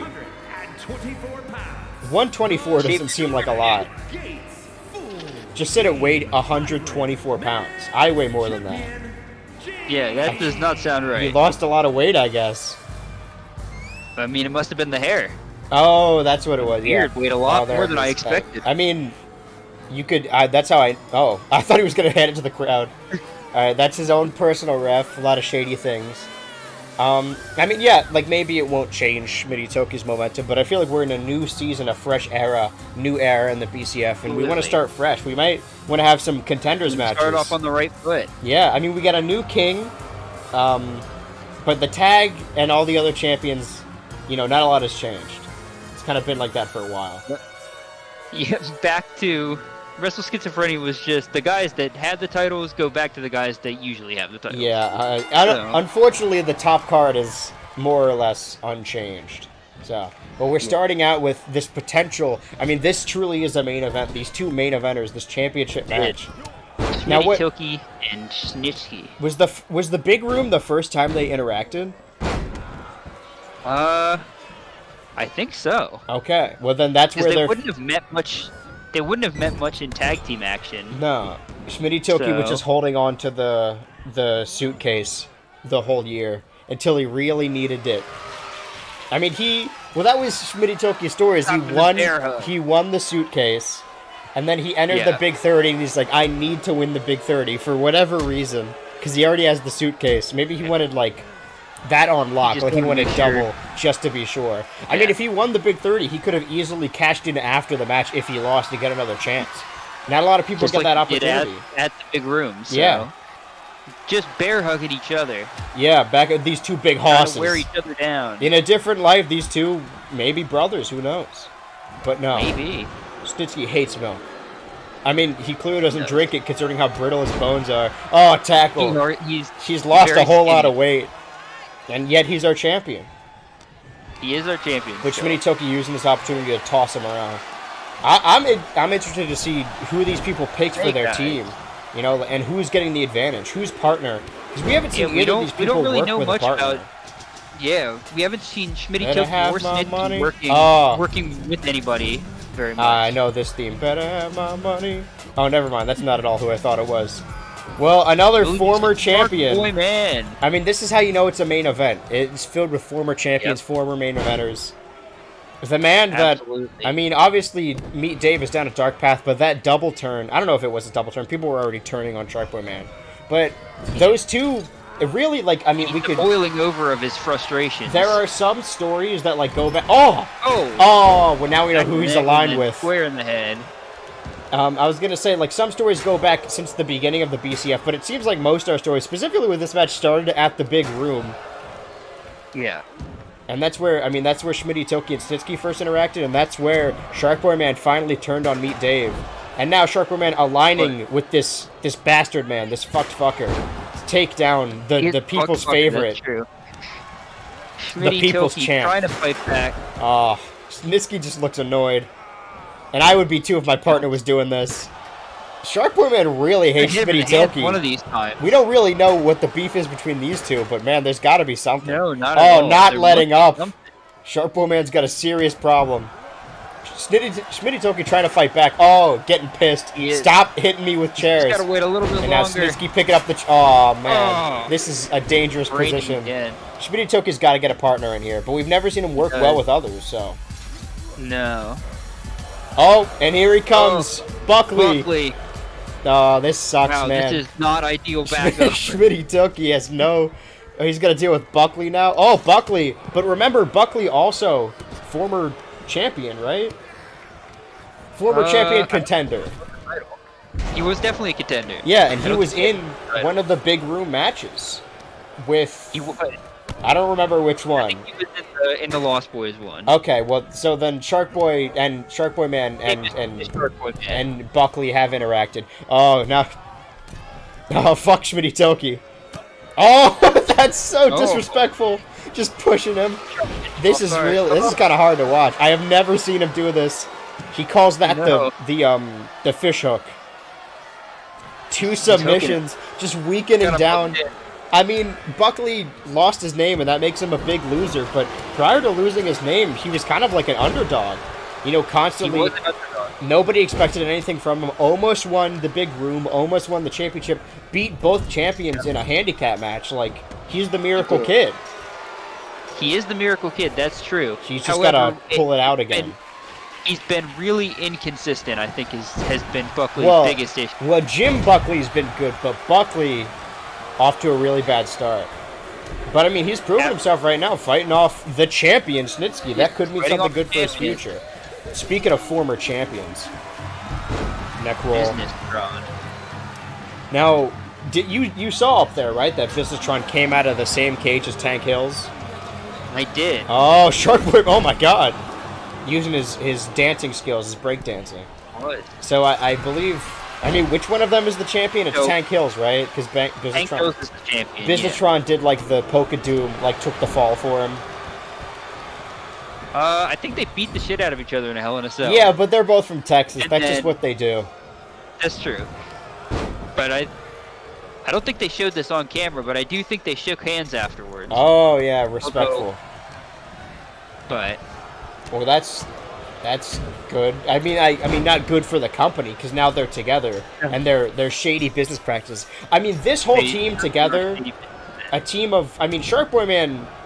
If he didn't want to be a bad guy before, like he's aligned himself with Snitsky, Businesstron, and Tank Hills. yeah, I guess, you know, he really wants to be champion. He was a former champion. But he wants that feeling again. yeah, I mean, he's if you can't beat him, join him.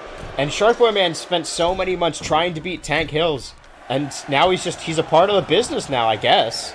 He really is. Oh no! Oh, Buckley's pile neck. driver.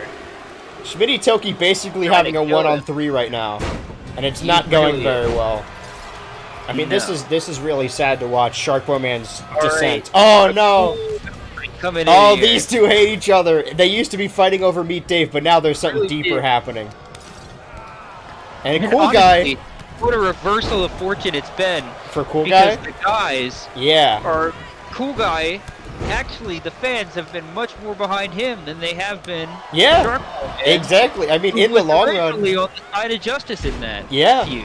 I mean, and think about if Meet Dave sided with the guys initially, they may not have been the most losingest team. A lot of what ifs, you know? They may not have been. Yeah. But remember, Shark Boy Man, along with Meet Dave, tried to beat Tank Hills, who's back there for the championship over and over, until Businesstron got involved, and then Businesstron won the title in the big room for Tank Hills, who was the first one out. He didn't want anything to do with that match. First one out.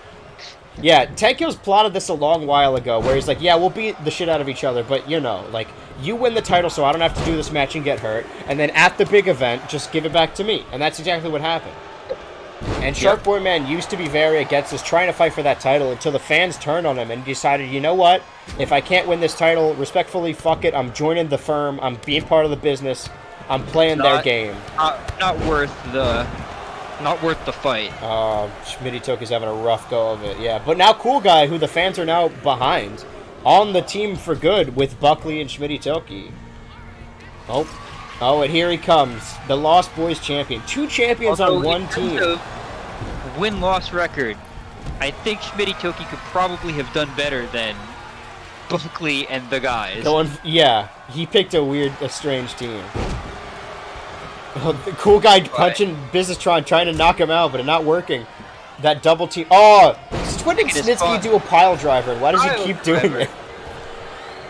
I Tank mean, Hill's not what. really hate Buckley. Tank Hill's getting a front row seat to his Businesstron getting beat up and still not wanting to get involved, because why would he get his hands dirty when his associate can do it for him? Oh, throwing the table at Snitsky, not really doing anything, fighting it off. Stop Another it! pile He driver. keeps dropping Buckley on his neck. This man may be forced to do an early retirement. Just trying to kill him. All right, now I don't know Tank why Hills is either. getting involved. And we haven't seen them interact, but I mean, Cool Guy and Tank Hills, just ideologically speaking, clash, you know? Cool Guy's all about that very disrespect, different people. and Tank Hills is all about that business, you know? Very, very anti-establishment. Exactly. versus They're very cool. Tank They'd be Hills. more popular Very if they won more, but I mean, again, we're in the new era, the new generation, and the guys. I mean, could you call one win a winning streak? Probably not, but we'll see if it pays off. And the But we'll business see. duo taking advantage while Schmitty Toki tries to get up. Shark Boy Man and Snitsky have been beating the shit out of Buckley. This is just not Buckley's era, you know? Oh, don't do this. Don't do this through the table. And now the other guy. coming in. In a different, again, what ifs? In a different universe, this may have been Andrew and Ryan on the team for good. But evidently, true. we had to buy them out of their very expensive contracts. Yeah, because they lost the loser leaves down match. It's not looking good for the good guys, but, I mean, you said, like, Schmitty Toki picked, like, Top guys. win-loss record, the worst guys. But if you think about it, like, the biggest underdogs in the BCF, Buckley and the guys, who, yeah, they lose all the time, but really when it comes down to it, when it matters, they win. So maybe Schmitty Toki made the right decision. They're going to get their ass kicked the whole match, and then maybe at the very end they pull it out. That's what he's hoping for. they've clearly got the hunger, the desire. Yeah. the Oh fight. my. Oh. Schmitty Toki trying to go after Businesstron. Tank Hill's trying to stop him. This Watch may lose out, a cool whole- guy. this guy No! goddamn much. Oh! That man weighs 1,000 pounds. Buckley fighting back against Buckley, Schmitty he's Toki. about to choke slam Snitsky. That wasn't the gain, but he sent him through that table. See, this is what I'm talking about. The good guys rallying, trying to fight back. They are Everyone rallying. except Schmitty That's true. Toki. I think that's something. I don't Thank remember, though. you. Doing something. He doesn't want to get Pull involved. it over, escaping. Yeah, he wants to get out of here as fast as possible. He wants to make it home for dinner. It's 2 p.m., but that's fine. For 3, yeah. Oh, using that chair. Schmitty Toki. Oh! Low blow. Schmitty Toki's been playing possum the whole time. The crowd is behind him now. I don't know what he's doing. Oh, is he going up top? Oh my Yeah. god. Meanwhile, Snitsky's cleaning house. I mean, obviously the big championship feud between Schmitty Toki and Snitsky, but it's possible someone could win this match by pinning a champion, and that could very well give them a championship match later. Good. They Another could. win for the good guys. Yeah. This is awesome. People love I'm this. really liking it. I think this is the first time they've ever Going for that tasted pin on Tank Hills. Yeah. 1, 1, 2. 2, Cool move. Oh, 1, 2. 2. Oh, another pin. Oh. 1, 2, and a lock. Oh, he kicked out. We saw a 1, 2. I don't even know what's happening. Okay. Oh. 1, 2, 3. Okay, great. 3. Buckley Buckley wins. win. Another classic Buckley win. It was. See, well now he's 1 for 1. He's not a loser. He is. The guys are now in the new era. Their winning streak continues. They've officially got a streak now. Now, I said previously, like, oh, if you pin a champion, and there's 3 champion-adjacent people, but Buckley pinned the non-champion one in Sharkboy Man. And obviously, in Shark Boy. the business, the corporation, you know, their stable isn't set in stone, but, I mean, I feel like Sharkboy Man definitely just screwed himself over. Like, if this was his audition to be a part of that business, to be a part of the game, finally in that universe, he may have blew it for himself. He may have. Let me write all this down. All right. So, how many good guys have we seen actually win? I mean, I guess I it's think what you consider good people, but the Simp team, the Forbidden Door. I don't know if they're the good guys. Forbidden Door, and then the Zach Coke Mack. brand ambassadors, Zach and Mac. Coke brand Now ambassadors. we have 27 minutes or so left. What do you think? I am down to air the rest of the. I don't know about the rest of the tournament. I suppose we'll Yeah. see how we feel. Just the next 2 rounds. Yeah, and then we could always do the finals of the tournament That's true. on another show if we need to. All right, yeah, let's So, do it. Why not? We could always do that.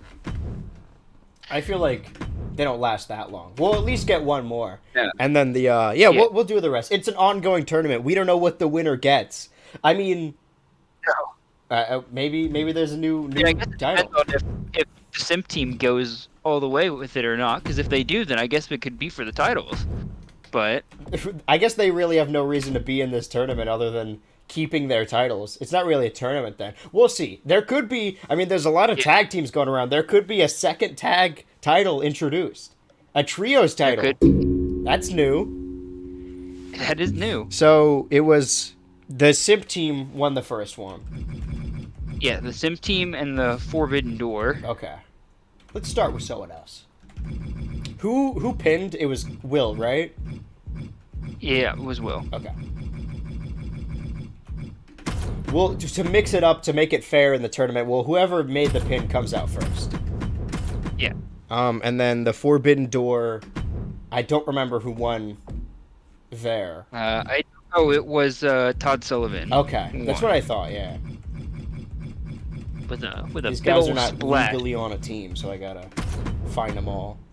I gotta catch them all, so to speak. They're all backstage in different locker rooms. Yeah. Well, I mean, this is just footage. I gotta find the correct... Because I guess, like, for safety, they didn't know who was gonna win, so they filmed every different combination I don't know why they did that, so I have to...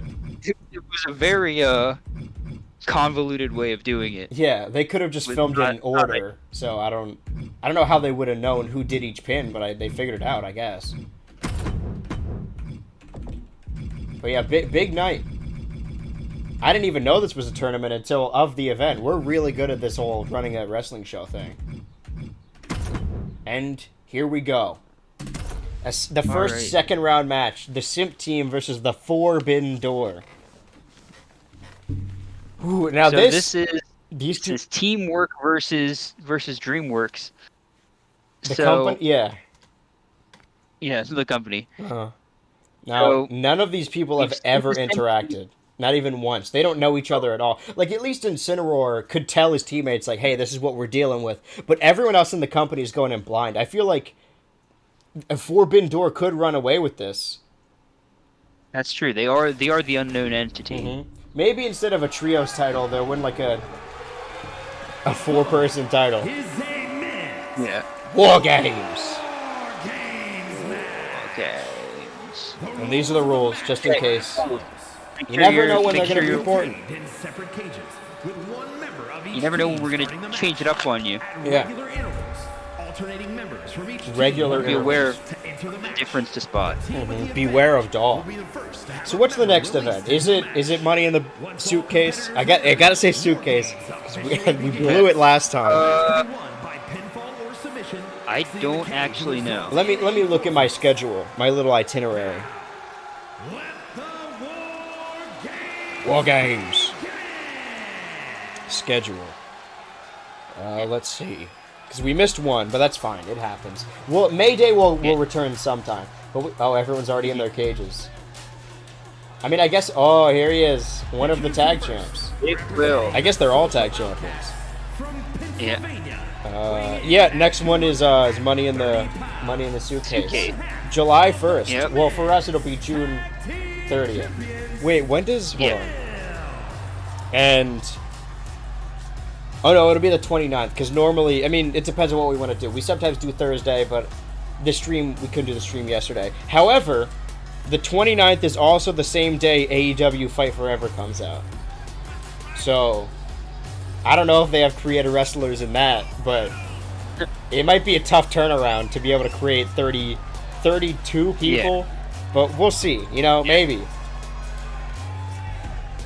I didn't even think about that. If they release the game and there's no CAWs, I feel like that's a deal breaker. I mean, I'll still play the game, but like, that makes a big difference for me. I don't know why they wouldn't have it. Yeah. I mean, I think the question would really be on how expansive it is, more than they have it. I think they'll probably have it. Mm-hmm. Just if you can do cool stuff like this. Yeah. The prodigal son of the Simp team, Will, and the man we've never seen the entrance of, Todd Sullivan.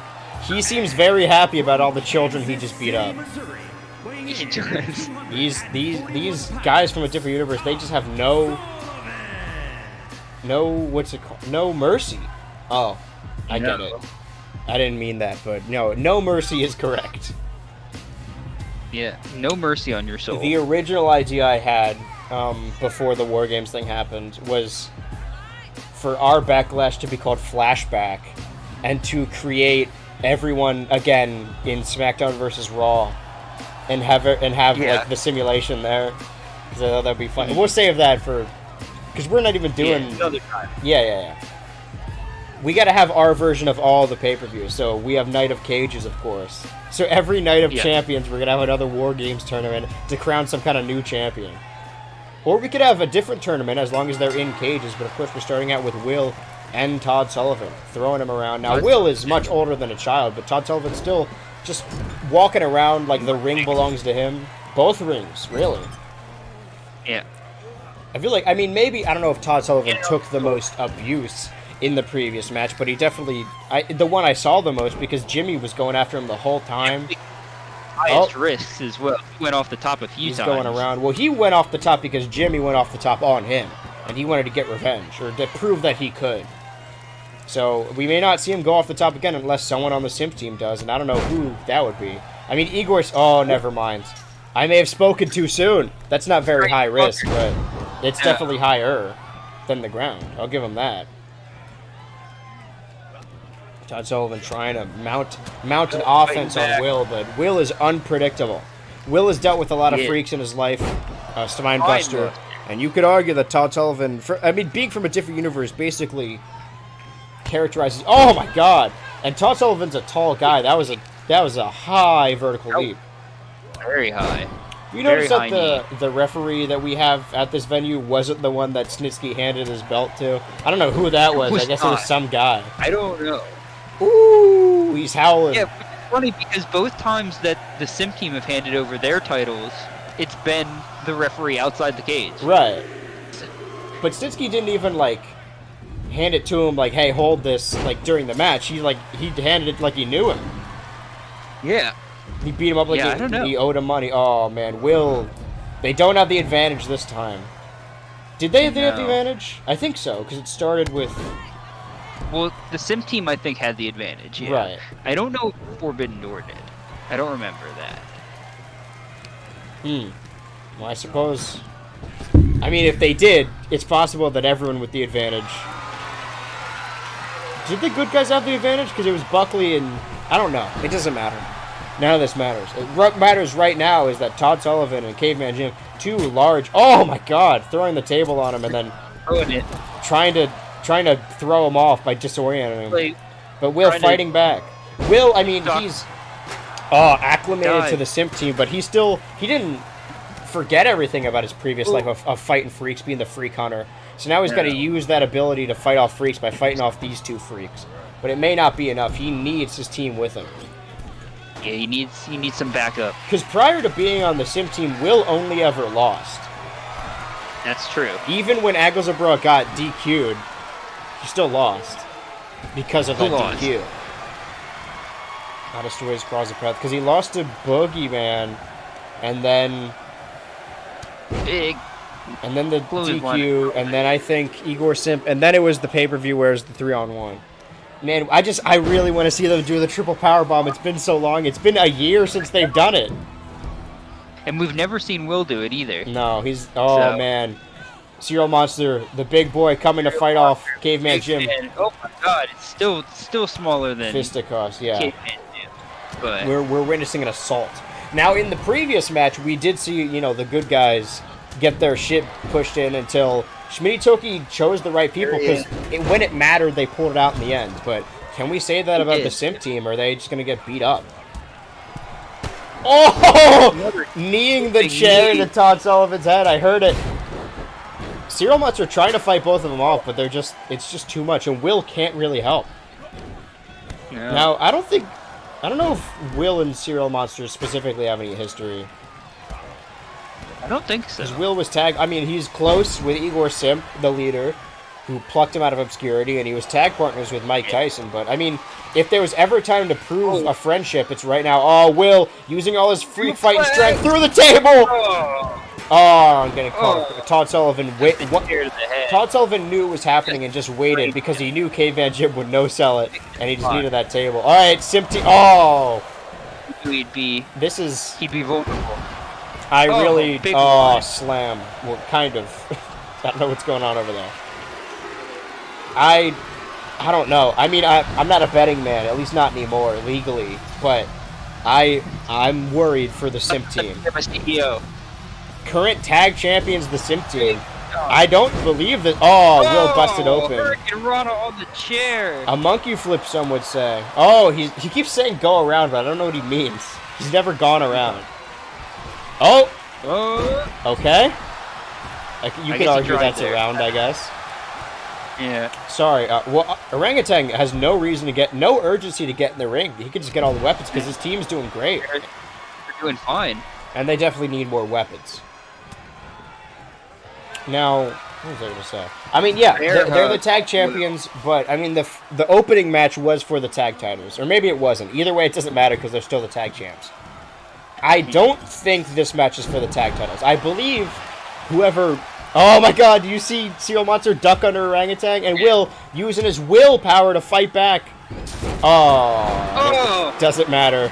With funky shit through a table. Damn. Oh, they're beating... They're just my God. Back alley beating him up while Will is fighting back. I'm sorry, Seal Monster, but he can only handle one person at a time. He's got to do his best to fight both them off, but they're just too much together. But we may even the odds very soon. Will's in trouble. Still fighting though. Look behind you, Will. Will. Oh, that's what he meant by going around, I guess. Who's entering now? The leader. Mike Tyson. Those flying fists. Now he's got now this is a tag team because he's been team members with Serial Monster and team members with Will. We talked about the Chosen Undead earlier about how they don't really work well together. They only work well with Chris, but Mike Tyson, he's got chemistry with all of them. With everybody. Todd Sullivan going up top again. This crazy fucker going for a big dive. Will, you gotta move. Okay, he moved in time, I guess, but he didn't move enough time to. Oh, there's the moving around town. Because he did technically move to a different town. He's in a different world now. Yeah. And those are the original tag members working together. It really is crazy that this team was formed just on a whim. It was just a random 3v3, and they found each other. Who knows what Mike Tyson and Serial Monster's run in the company would have been like if they didn't find Igor Simp. Backbreaker. And not just that, but they've even managed to add Will, their perfect antithesis, and somehow become even stronger. Serial Monster missing all those hits until Mike Tyson lands. Oh, it will hurt. It will hurt. It doesn't matter because the match hasn't started yet, but it seems like the Simp team, I may have spoken too soon, but the Simp team are finally mounting a defense. Now that they're back on even numbers. Oh my god, another one. No. Oh. It will hurt.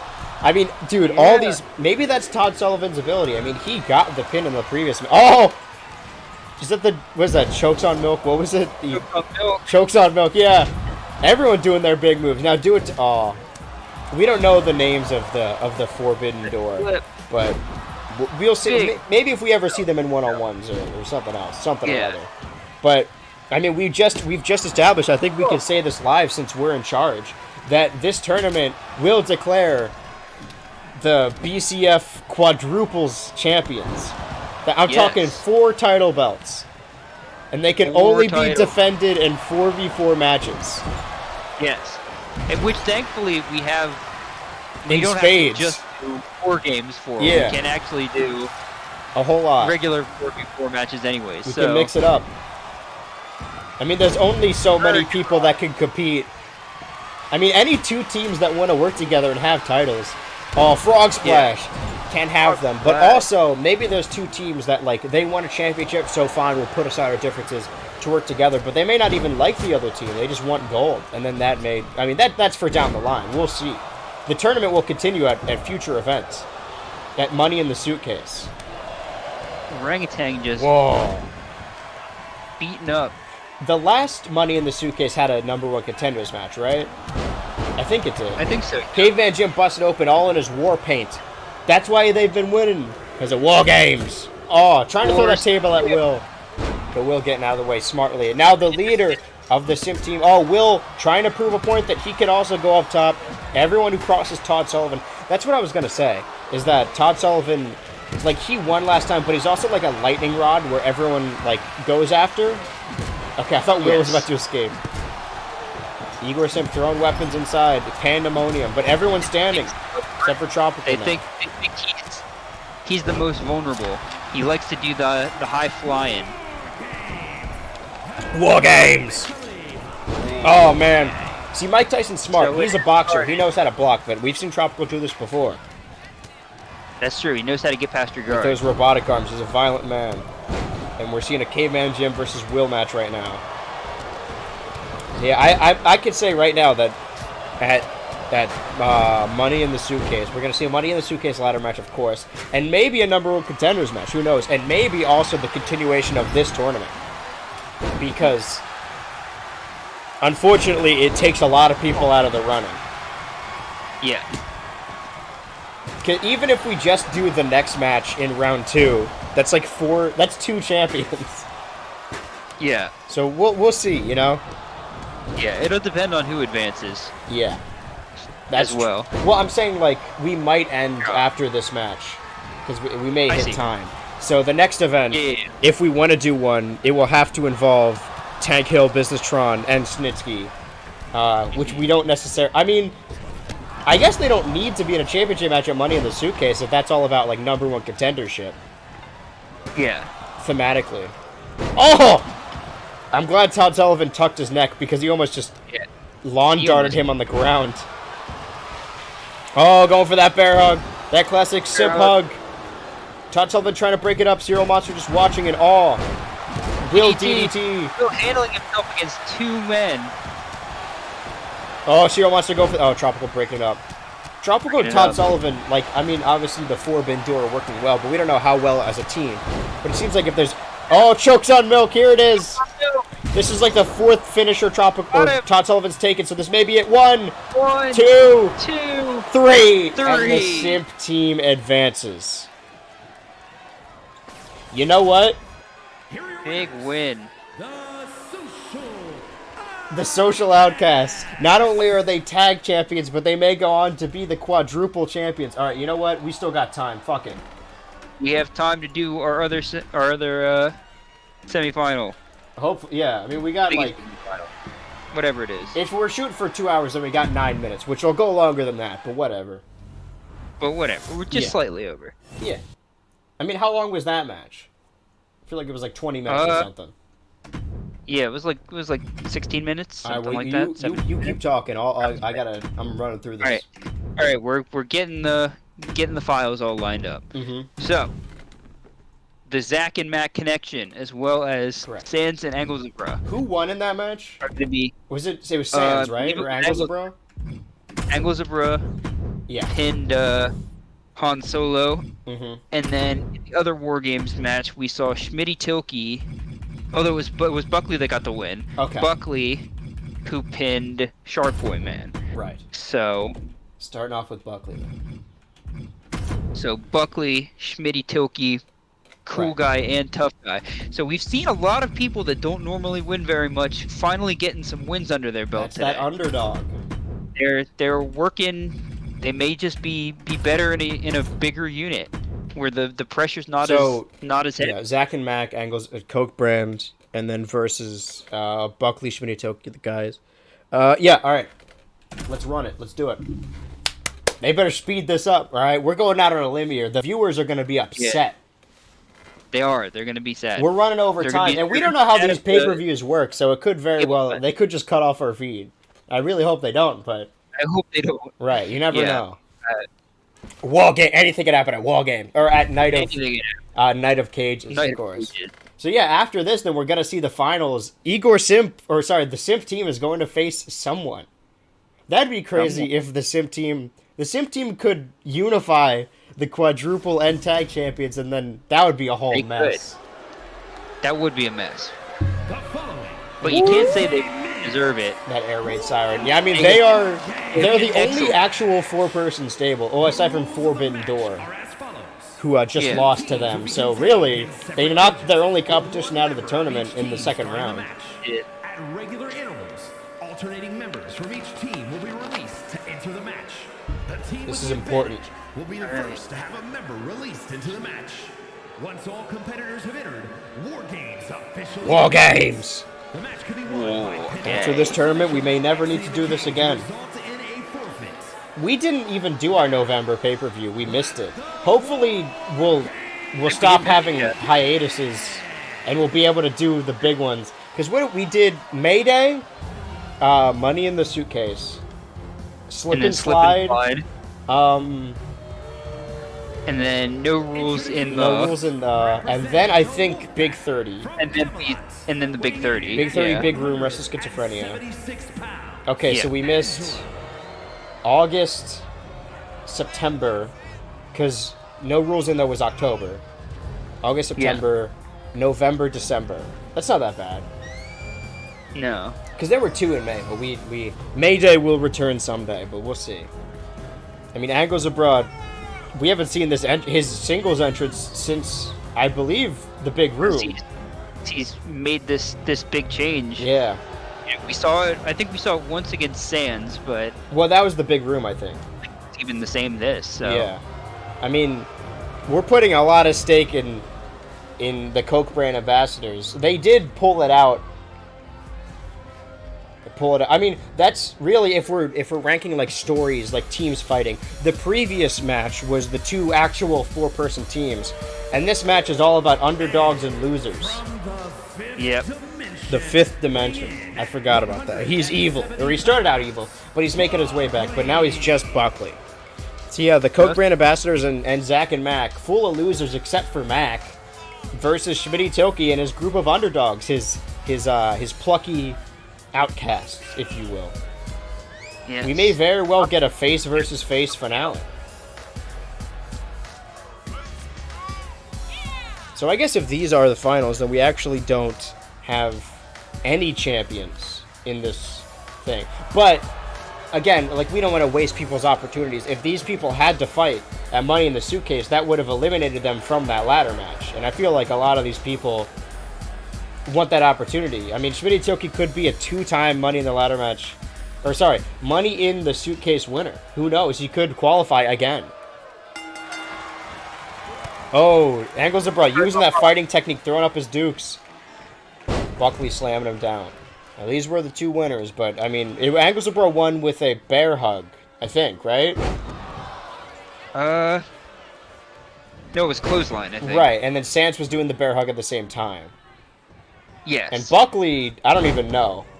It was a lot of people pinned. There were like 5 pins all at once, and Buckley's was the one that stuck. And now slowing it way down with some grappling, if you will. The 2 best grapplers in the company, Buckley and Anglesborough. Both of these men have had a rough time in the BCF, so to speak. You know. Yeah. And now they're we saw Zach earlier. They're doing sequences. I mean, you might want to do that early, even if you don't have the numbers advantage. Yeah. If you could break someone, keep them on the floor. I mean, they're going to be grabbing at your ankles, but it's still a good thing to have. And Anglesborough already limping. Oh, smack, that slap. They're just trying to drop each other on their necks. Mm-hmm. They're doing some sequences now. I mean, can we talk about the previous... I mean, in their previous match, Jim Buckley got dropped on his neck 3 times. He 3 did. pile drivers. Buckley. That could start catching up to him in this match. Because, again, the tournament, like, we're seeing files that were pre-recorded, but these were all recorded the same day. Hey! Will the crowd get behind Buckley? I mean, we thought that Buckley was going to be a big loser after becoming just Buckley, but he could win the crowd's favor with the good guys. Oh, this guy's pissed. Schmitty Tilke. Now, I know the answer is no, but Schmitty Tilke and Anglesborough have never interacted, right? I don't think so. Because while Schmitty Tilke faced Fred 3 before, but Schmitty Tilke won the suitcase while Anglesborough was being exiled, I think. Yeah. Wait, no. Anglesborough and Fred 3 were in the ladder match. Yeah, they have crossed paths. Okay. Yeah. And yeah, we were so... Oh, teamwork! That I think we've seen. We finally seen a team move. And it's with Buckley and Schmitty Tilke. Mike Mason, we're doing a tag team punching. That's true. Oh, Anglesborough's in a rough spot. Bouncing him around. They're waiting for him. This is... I mean, I know these guys are the good guys, but Anglesborough's done a lot of shitty... Oh, we could see a double turn, but I don't know about that. I don't expect it. It's a miracle that Anglesborough and Sands have even made it this far. Yeah.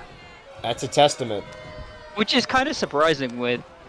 If you think about it, Anglesborough is a pretty well-tenured tag team guy. Yeah. And well... Sands is a big guy who also knows the way around a tag team. And yet they've gotten almost nowhere together thus far. Sands has been in a tag team. I don't think he's been in a tag team match prior to being with Anglesborough. And here he comes, his tag partner. We can find... Oh... See, because these two are not... I mean, we saw them do a team move, but they're not a team like the Coke brand ambassadors. And now they're wrecking house. Yeah, here we go. This is a real team. Sands proving a point. He's trying. I feel like one of the first matches at the first BCF event was Schmitty Tilke versus Sands. I think so, yes. And now, this feud's been boiling over in the background for a long time. Buckley has no qualms with any of these people. Sands learning the error of his ways. But Buckley going after him. Oh, getting a little too close. Okay. Well, that was rough. Meanwhile, Anglesborough's getting his neck broken in the corner. Sans throwing him off. I mean, this is smart of Schmitty Toki. If you do believe they are a good tag team, the best thing to do would be to separate them. I mean, while you have the numbers advantage, do a 2-on-1, but as soon as it's 2-on-2, just, like, get them out of there. Oh, and Sans mocking Jim Buckley's classic, hey, forget about it. Schmitty Toki just beating the shit out of this guy. Sorry, what I was going to say is that, we were so focused on Schmitty Toki versus Fred 3, the big hosses, big slap and meat, during the suitcase match, that we never even focused on Schmitty Toki beating up Anglesabra. But he had to beat up Anglesabra to get to Fred 3. Trying to throw Schmitty Toki to the other side to get the teams back together. The underdogs have the number advantage again. They do. Oh, but all going to the side ring. Can the Coke brand ambassadors come back from this? Continuing to just destroy Anglesabra. Why would Schmitty Toki already beat the people he was mad at? I don't think he knew this was going to be a tournament, so he's just trying to go home early now. Yeah. He has no allegiance to these underdogs, but he brought them all together. I thought they were going to do team move. Coke brand ambassadors doing their best to work together. Anglesabra looking back, worrying about Sans, and it's what cost him. Snake Eyes, lawn dart. Meanwhile, Cool Guy's bringing in cool. Finally getting in the ring. He's going to make a cool contraption. On a table. I feel like I want to say Cool Guy. Oh! That narrowly missed Jim Buckley's neck. That would have been the fourth neck move. He would have been dead for sure.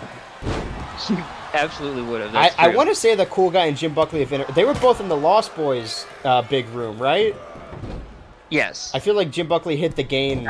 He may have eliminated Cool Guy. I think he did. Yeah. Oh, so then there's some. At the very least, he probably hit him with a move at the very least. Yeah. So. There's definitely some animosity. There's some heat there.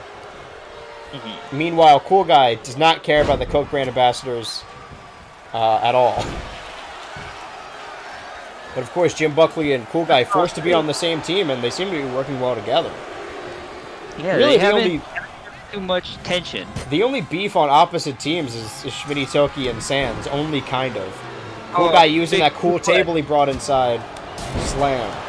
Oh my god, the piece went into the other ring.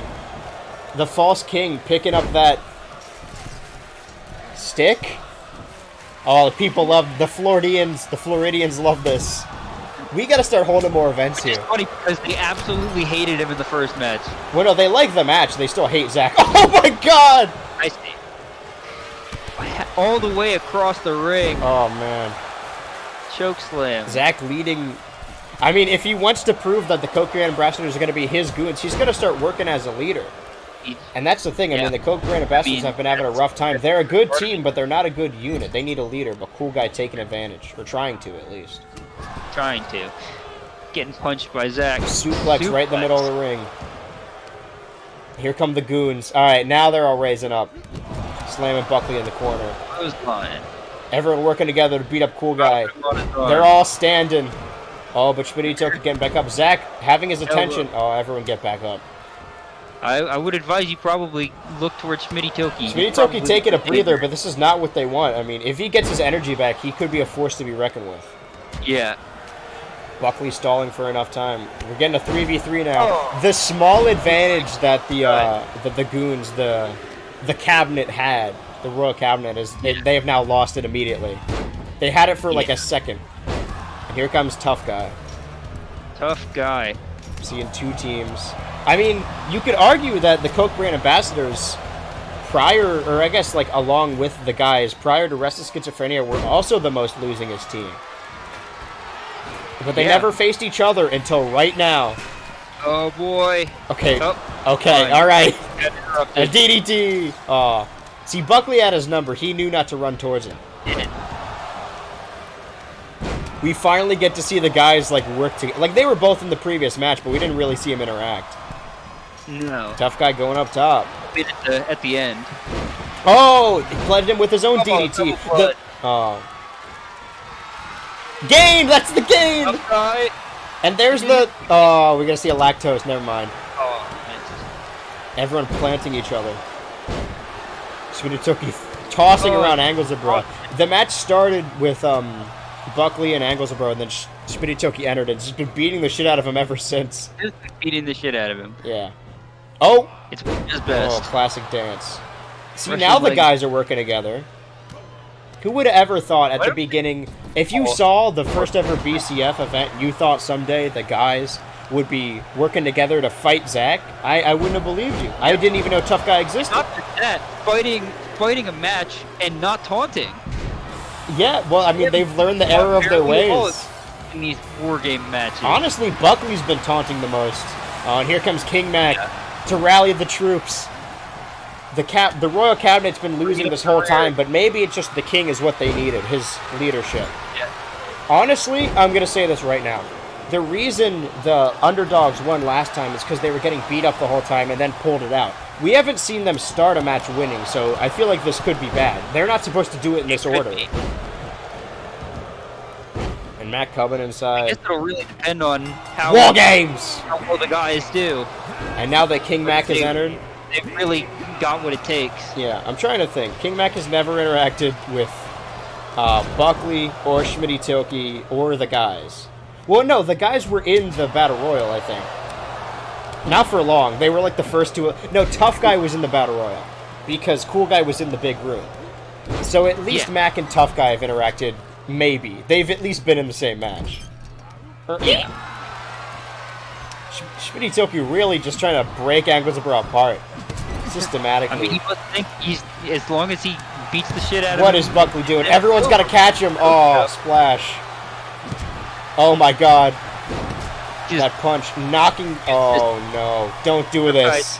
Sledgehammer. What is your Probably problem? Alright. throwing miss too. I cannot believe that the guys are running this. Schmitty Took is distracted with beating up Anglesborough. Buckley's been missing moves, but the guys, I mean, obviously they're losing right now, but they were running. Schmitty Tilke, you got the sledgehammer. Tough Guy got King Mac's number. Zach going after Buckley. I didn't even mention that Buckley was the one initially that caused the people to turn on Zach. That's true. He must want revenge.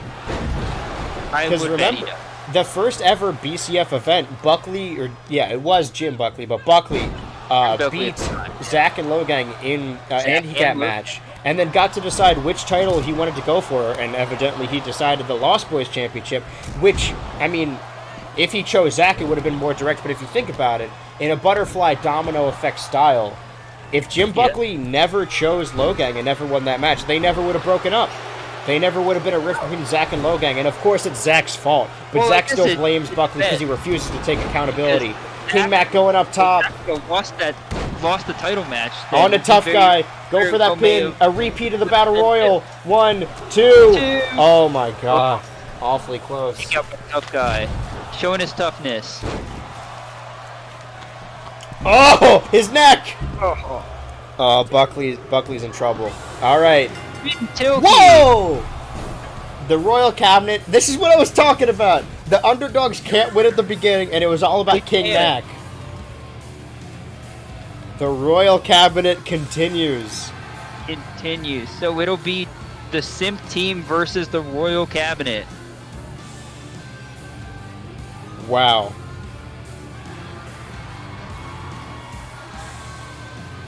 I mean, the King. For the The inaugural quadruple titles. We're seeing the precipice of the King's run, and he's already put together a team to defend him, to defend his crown. If I was anyone else going after that crown, I would be concerned. How long was that? I think. What is it now? 9, 17, 18 minutes? Something like that? Well, we got 22 minutes until 4:30. You know what?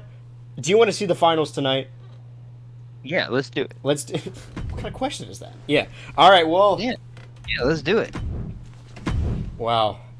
This is what Night of Cages is all about. You never know what's gonna happen. All about. So we are seeing. So, who won? Was it? So Was Mike I Tyson? think it was Serial Monster that got the win Okay. in the other one, and then King Mac. Right. That just happened. Yeah. All right. I mean, if the cabinet wins, then they are for sure a team. Yeah. But of course, we could see the actual tag champions, the actual 4-person team. That would at least make sense. Yeah. The new kids on the block versus the well-established. This is the most amount Anglesbro and Sands have ever won anything. That's true. They must feel really good about themselves right now. Oh, They got to keep their head on straight, the though. finals, Good. the 6th. There's the 6th War Games match of the night. 7th? I think it's the 7th. Because it was 4. Oh, because it's the finals. Wait, no, It was 4, 2, 5, 6. yes, This is the 7. 7th. Okay, well that's how you know it's a full pay-per-view. Now we never have to do War Games again until next year. Maybe one. See, we were just excited because we just invented War Games. No one else has ever thought of it. And we're just excited we can finally do it now. We've had so many stables in the company that we got to get it all out now. And then moving forward, we can start doing other stuff. I promise this isn't going to be a constant thing. But we do love our gimmicks. I don't care what anyone says. Gimmick pay-per-views are my favorite. War Games! War Games. These are the rules. If you haven't learned them by now, I don't know what to tell you. Two teams will be contained Yeah. in separate That sounds like a you problem. member of each team starting You've had more than enough time to take your notes alternating member by of this each time. team. This is I'm the almost 7th done with- match. You don't understand the rules. I'm you over- got other issues. Sorry, I've almost finished my Coca-Cola brand Coke Zero bottle. All competitors have entered. I will say right off the bat, just so like we don't get sued or anything, Or submission. Exiting the Coke cage. sponsoring this event has nothing to do with the Coke brand ambassadors being strong all of a sudden and making it this far. I promise. No. Get this camera in on me. I promise. Yes. No lies. And you can't prove otherwise. Not in a court of law. They've tried. Many They have got nothing. tried, but we cannot afford lawyers. All of our cameramen are interns. Representing the social outcasts. The social. All right. I mean, Simp The Team. Serial Monster. Simp Team has entered first with Igor Simp, with Will, and now with Serial Monster. And they got Mike Tyson waiting in the wings. And then we got King Mac. Oh no, we got Zach, and then Anglesabra, and then King Anglesabra Mac. And King Mac. And they got Sans, still a loser. Yep. Come on, let's go. Sans is still yet to pin someone. I think ever. That might be true. No, he beat Anglesabra. No, that's what we established previously, is Sans has never beat anyone aside from Anglesabra who he can consistently beat. Yeah. Yeah, they are just a mess. Which is probably, I mean, that's actually smart on Anglesabra's part. The only person, I mean, not the only person, because he's lost to a lot of people, but the person that can beat you consistently, becoming tag partners with them so you never have to fight. He's got the right idea. It's an idea, yeah. Bum bum. Bum bum. Yeah, if we, maybe as a treat, we'll have, for the next event, if I just get the midnight release as soon as I can and then set it up quickly, maybe just, instead of a money in a suitcase match, we'll have them fight over that giant ring. The little Okay. Sonic ring. Because that's probably in Yeah. that game. I would think so. Yeah. I don't think they've, like, officially... But... We haven't Oh, seen... look at this. We finally get to see the Oh, entrance. there's the crown. King Mac. Okay, so he does have a crown. Alright. Yeah. And he's pointing to all his subjects. See this, like, he's wearing the crown and he changed his name and he's holding it, make sure, it looks very tight. But he didn't change who he is. He's not British all of a sudden. He's still Mac. He's here to lay the Mac down. He loves doing that. I think he weighs more than Snitsky. I think that's what that said. I'd believe that. I didn't know this was his theme. I don't know if it matches him, but... I mean, we haven't seen... I was going to say we haven't seen a debut in a while, but technically Orangutan is a debut, so... Because it used to be there would be at least one debut for every event, and maybe so, but we have around 30... I mean, we only have 28 official contracted wrestlers, so we'll see. Yeah. Whatever new bits we start. It's normally just stream characters, but nothing's Gonna really be, happened in between. I don't think so. Yeah. Unless... It's all roster management. Yeah. I mean, I guess we could bring Square DEA, the Squirtle who won the Elite Four on his own. We could bring him in, but that might be too many Pokemon. Serial Monster using the fighting skills he learned from Mike Tyson. All right, weird Rolling around sequence. easily. Now the King has never faced anything like this. We never No. even mentioned that yeah, King Mac was in like a big battle royal and then immediately fought the king, but he's getting the like basically everyone in the company tonight, and he's relatively new. Yeah. No, he's gone up against the best of the best already. Yeah, I mean he's proven himself. Han Solo unfortunately lost very early, and we did get to see the continuation of that feud at least, but really no one in the King's cabinet has anything to do with the Simp team. I don't think so. Yeah, I don't think so. I'm thinking, but yeah, I don't. Because who did? Well, actually, who did when the Simp team was formed? I guess the Simp team feuded with Chosen Undead. With the Chosen Undead when Anglesabra would have still been there. I think they had to have had one match. Okay, so the first ever BCF event, when the Simp team was formed, it was a 3-on-3, but who were they facing? Because... Should have that here. Chris... No. Fred 3 and Anglesabra beat... Who was it? Quink Central. Really? Well, on the first event? On the very first... Yeah, on the first episode... No, I know the Chosen Undead beat Twink Central. I mean, like, when the when the Simp team was formed, it was a 3-on-3. Who were they facing? Oh, they fought against Gay Club and Jim Buckley. Okay, so we are seeing Gay and Jim Buckley. So. Oh, so that's why they fought Zach. So that's why they went after Jim Buckley the next event. Okay, that makes sense. They wanted because he lost for them. So we are okay. So we could see Zach find again. If you think about it, all of Zach's misfortunes boil down to the Simp team. Yep. And this is what it's been leading up to: the false king and the true king fighting off against Serial Monster. The Zach and Mac connection on the offensive. Zach, really, all his problems are his fault, but he likes to blame other people.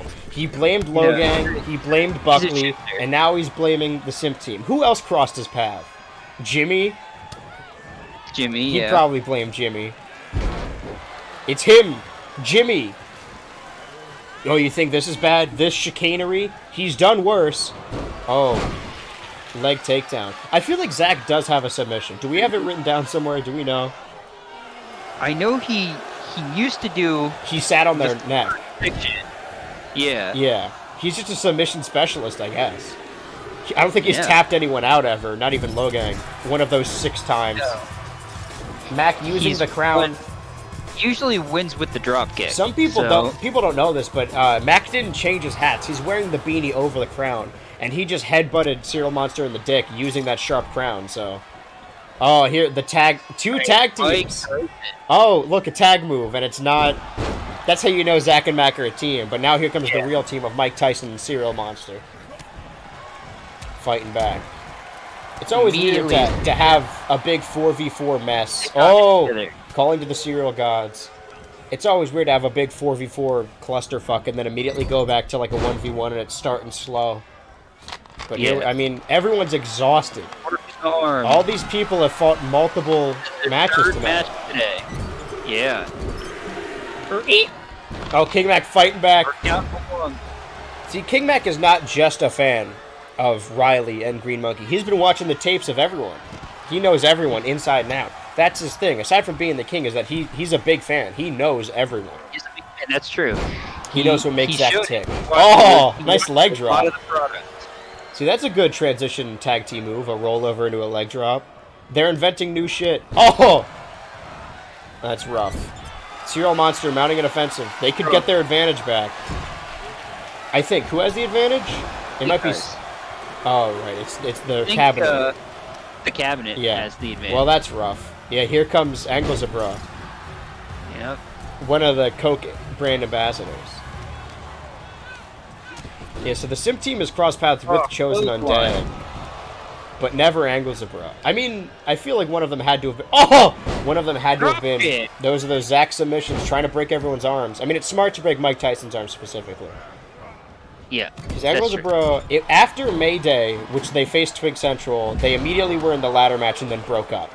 So they didn't have the opportunity to fight Twig Central together. Yeah.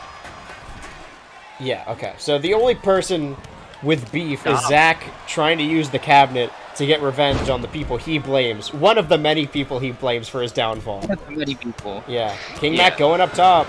Very up top. Going all the way Watch out, up. Cereal Monster. Watch out for that table. King Mac, watch out for the table. Oh!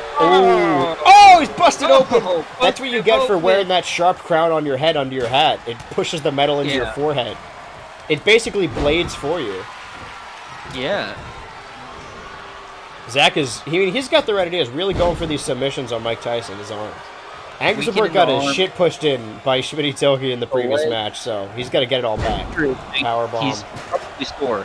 The question is, which member of the Simp team is going to join now? That's a good question. Oh my god. Damn. Almost on that chair. Oh, It looks Cereal like Monster Igor Simp. fighting off everyone with their weapons. The original Simp team. Could we finally That's see right. a triple team powerbomb? Triple Simp powerbomb. Simp powerbomb, yeah. Can we see a triple Simp powerbomb where they lift all three of them? That would be crazy. What if Sands enters the ring and then we get it? Oh my god! I feel like Igor Simp keeps fucking up that move. It's awfully dangerous. Yeah. But Mac knows the danger. You okay? Yo, what's up, danger? Lifting up Mac, trying to slam him on that chair again. I mean, Trying to set up a table. Simp team, you can only have 4v4 matches. Oh, that was awfully close. But I mean, they could recruit the new young lions. Side of the table. Oh, now on the chair. Nope, just missed it. Nope, walked over it. Everyone in a different corner. Cereal Monster setting up that table that his friend almost went through. Oh! Mike Tyson almost sent himself through it again. This is a dangerous match. Mike Tyson using those fists. Zach's submissions couldn't change anything. Oh, turn around. Oh. Mom. Zach really hates the Simp team. And he's trying to break Mike Tyson's damn arm. Angersenberg trying to mount trying to get some scratching and clawing. At least stalling until his tag member enters the ring. This table has been in precarious spots the whole match. And here he comes. All right. One of the Coke brand ambassadors. The final War Games match of the night. Night of Cages. That's right. Oh, okay. I don't know what Zach's trying to... He's going after everyone's advantage. He wants to break Mike Tyson. I forgot Will was still outside. Never mind. Forget everything I just said. Bring in another table. Trying to break Mike Tyson's arms. Trying to break Cereal Monster's legs. And trying to break Igor Simp's heart by killing his friends. Keep out of the equation. Oh, Coke brand ambassadors could be on the same side very soon. Oh. And what goes better with Coke than cereal? True. Have you heard about Pilk? No. It's a thing that the Pepsi brand tried to start. Like, oh yeah, everyone's been doing Pilk. It's the classic drink. Because, like, Jack and Coke is a big thing. But they don't have their own drink. So they did a commercial like, oh, you know, Pilk. Everyone loves Pilk. It's where you get an ice-cold glass of milk and put Pepsi in it. It sounds awful. Yeah, it probably is. I haven't had it, but I know. You know, I've been a human person long enough to know that that's gross. Yeah. I mean, milk doesn't go with a lot of other drinks usually. No, so it doesn't really go good with anything. I have it with cereal, but that's about it. And sometimes mac and cheese, but I don't like milk on its own. What am I, a child? Oh, man, Igor Simp from the top. By Igor Simp. This event can only last so much longer. The clock is ticking. Will. King Mac going for those chops. It really is like, in the previous match I could call it, because just the way it was going, the underdog shouldn't be winning. But this has really been back and forth. It could be anyone's game still. But, of course... Sands used to climb to the top of the cage and then chicken out. Well, yeah, he's never been up that high. He's like, yep, no way. War Games! I was going to say, Simp Team has won every time because they work perfect together as a four-person unit. And this whole match, they haven't been complete, but now they're complete, and it could change everything. Oh, on the little rings of that table. Cereal Monster slamming him down. King Mac taking advantage of that trapdoor sound. All right, now the tag team of Cereal Monster and Mike Tyson are working together, trying to throw Zach into Sands. King Mac trying to fight back. Will setting something up. Oh, King Mac reversing everything. I would say he's the leader of the King's Cabinet. I mean, he is the king after all. Yeah. throwing Anglesbro to the other side. Clearly shown the most leadership. Mm-hmm. Zach using that sledgehammer. Tyson. Taking advantage of these weapons. Mike Tyson, I mean, Anglesbro, I don't want to say anything mean, but is the weakest link. If anyone was going to take a pin, it would be him. So using the number... Oh, but... Especially after all the abuse he's taken today. Right. King Mac is a smart man. He walked over to the other side immediately because he knew what was going on. But getting snake eyes in the corner, lawn dart style. Okay, just leaving Anglesbro there, holding that stop sign. Ready to stop King Mac. Igor Simp getting distracted. Turn around. Oh, he wants to go up top. He's a real daredevil. Meanwhile, all right, awesome. The wrong direction. The table's in front of you. Yeah. Serial Monster getting out of a submission. Surprisingly, not a Zach submission. Low elbow. Well, Will fights off Sands. It puts him in a different submission. All right, so they figured it out. Yeah. Meanwhile, Mike Tyson on the floor. King Mac trying to direct traffic. It's not working too well for him. Because not one. It's not. Leg drop. Oh, it may cost him. Oh, my God. Oh. Running slam through the table. One. Anglesbro over there to break it up. Oh. Kicking him in the face afterwards. Oh, Sands. Oh! Wait, what? One. Okay. Oh, kick out. I thought he was... Every time I see them, I think they're going to set up a doomsday. Nobody ever Oh! Oh, double suplexes. Yeah, but opposite teams. Tandem suplexes. Oh, okay. Oh, what? Jack. Right under everyone's noses. The heist of the month. Wow. Wow. The Royal Cabinet. They the beat first ever quadruple tag champs. They beat the only team that had 4 members for the longest time. I mean, Forbidden Door had one, but they added them today. Oh, what's going on with Will over there? He's freaking out with his freak powers. Also, you know, Igor, or the Simp team, the only winning team to have previously been in a War Games match. Wow. Yeah. We saw the King's Cabinet form tonight, and big things are in their path. Big things coming. Wow. A king, 2 Coke brand ambassadors, they all love Snow, and a false king, Zach. The question is, like, when is the kingship going to be on the line, and will Zach stick around if it ever is? We also see the forming of the Mac and Zach connection tonight. We've never heard of them prior, and then they debuted like, oh yeah, we've been around the whole time. And then they just won the whole thing. I mean, it's a testament to the king. Yeah, that's what it was. They were losing the whole time, and then King Mac rolled in and was like, hey, I got this. And he used the goons to distract everyone while Zach pulled one out. We didn't even see it. It wasn't even caught on camera. That's how surprised we were. Wow. He brought everybody to the other ring and left it to Zach to take care of Serial Monster, the one who'd been in the longest. So a lot of things happening tonight. I mean... some tension between Jimmy and Meet Dave. Meet Dave joining the edgy team, but we don't know for how long because he blew it. Speaking of blowing it, Shark Boy Man also blew it by taking the pin. And I mean, taking the loss, but I mean, I don't know what they wanted, but I guess they could either be happy that he took the pin for them or be upset that he lost the match for them. Either way, I don't know if he's getting in with that business. Yeah, well, we don't know. We don't ever know what's going on with the business, the corporation, you know? We think they're going to fight. We think they're going to have a brawl and they hate each other and betrayal. But in the end, oh, nope. It was all part of the plan. That 10 kills is always up to something. I mean, the event started. The whole reason this started so Chosen Undead could get their rematch. And then in the end, they were barely a footnote in the night. They were just the stepping stone the Simp team needed to get to the top. We saw all 3 the 2 world champions lose in the open or in the main event or in the first main event. They lost in the first round, is what I'm saying, in their first match. Yes. But that's all Shark Boy Man's fault. Yeah. It was. We could very well see. I mean, we could still see 2 title matches at BCF, Money in the Suitcase, and I would like to keep you guys longer, but I think we're finally reaching time. I think it's time for us to go. So I would like to thank everyone for joining us. I know it's been a while, but we will be back at the end of June for BCF Money in the Suitcase. Lots of things are changing. This was a holdover from the previous event, but trust me, big things are coming. Going forward, a lot of changes. New stars, maybe not that. New opportunities, well, we'll see who wins. But we're in the new era. Oh, Do you have anything to say? adios. Bye, Coca-Cola.